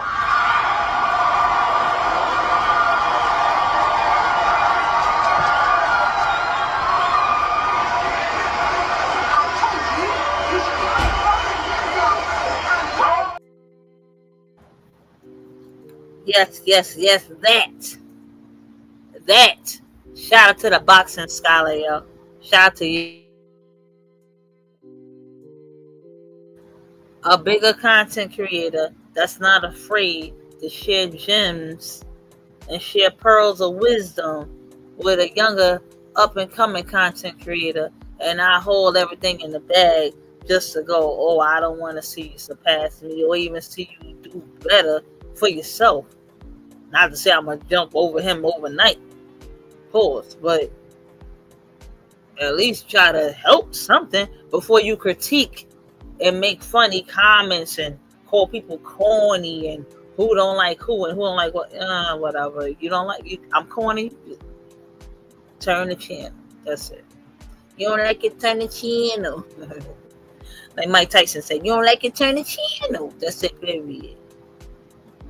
That's it, period. But I tell you one thing.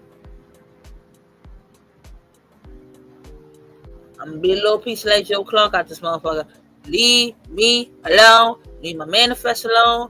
Leave my vacay alone. Leave my sneaky link alone. Leave all of us alone. That's it. That's all, period. Mel's had it up to here. Shout out to Flyboys. What Flyboy say? What he called me? Oh, the Queen? Yeah, the Queen's had it up to here. Latifah. The Queen is hyped up. The Queen is hyped up. The Queen is hyped up. People been trying to get fierce on me. I think it's time I tell them about themselves. Yo, just give it to me Safari style.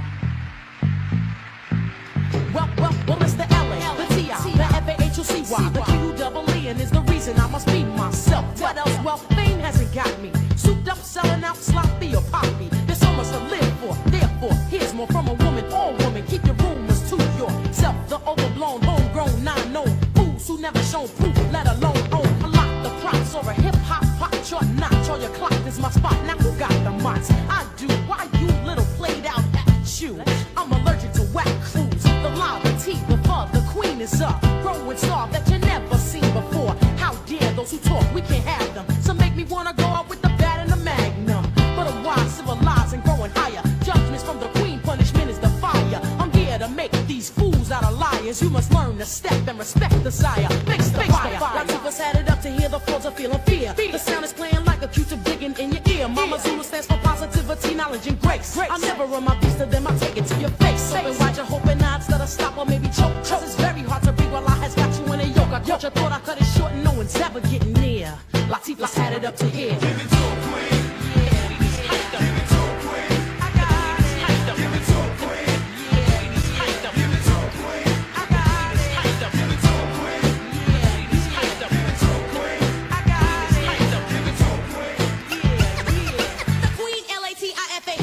Some of these commercial entertainers are commercially a pain to my mind and my behind trying to disdain her. Bumping me off because the Queen has now reached a certain plateau. All I do is boo and say it's that so. Talk is cheap and if talk got any cheaper, they be selling Nike tongues instead of sneakers. Case, Sarah, blase, blah, etc. This is a scene from the Queen La. Lovely and lyrically loose but ladylike. I'm too slick to slip or get tripped by the shady type. Chump shot talk and still wonder how loose I got. When I'm in town I give the roosters booster shots. Brace, face, never waste your mind on a rhyme that'll get thrown in your front and face. I caught you, thought I cut it short and no one's ever getting near. Latifah's had it up to here. Give it to a queen.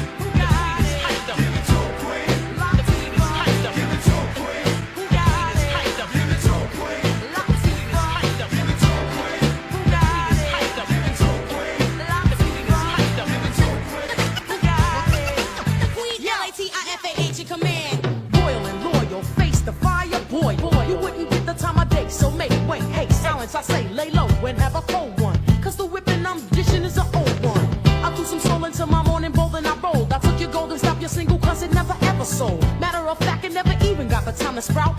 could never give me body or come in my house. The flavor unit is doing it back again this year. How many flavors of the flavor can you love to hear? Feather frost of my holocaust, I'm staring at ya. Put in a bid on who will fall, I'm sure to match ya. Snatch your stature, your broken looks more like a fracture. Catch that rapper, Latifah will be back to crash ya. Go by a heart, 'cause from the start I told you no one's getting near. Latifah's had it up to here.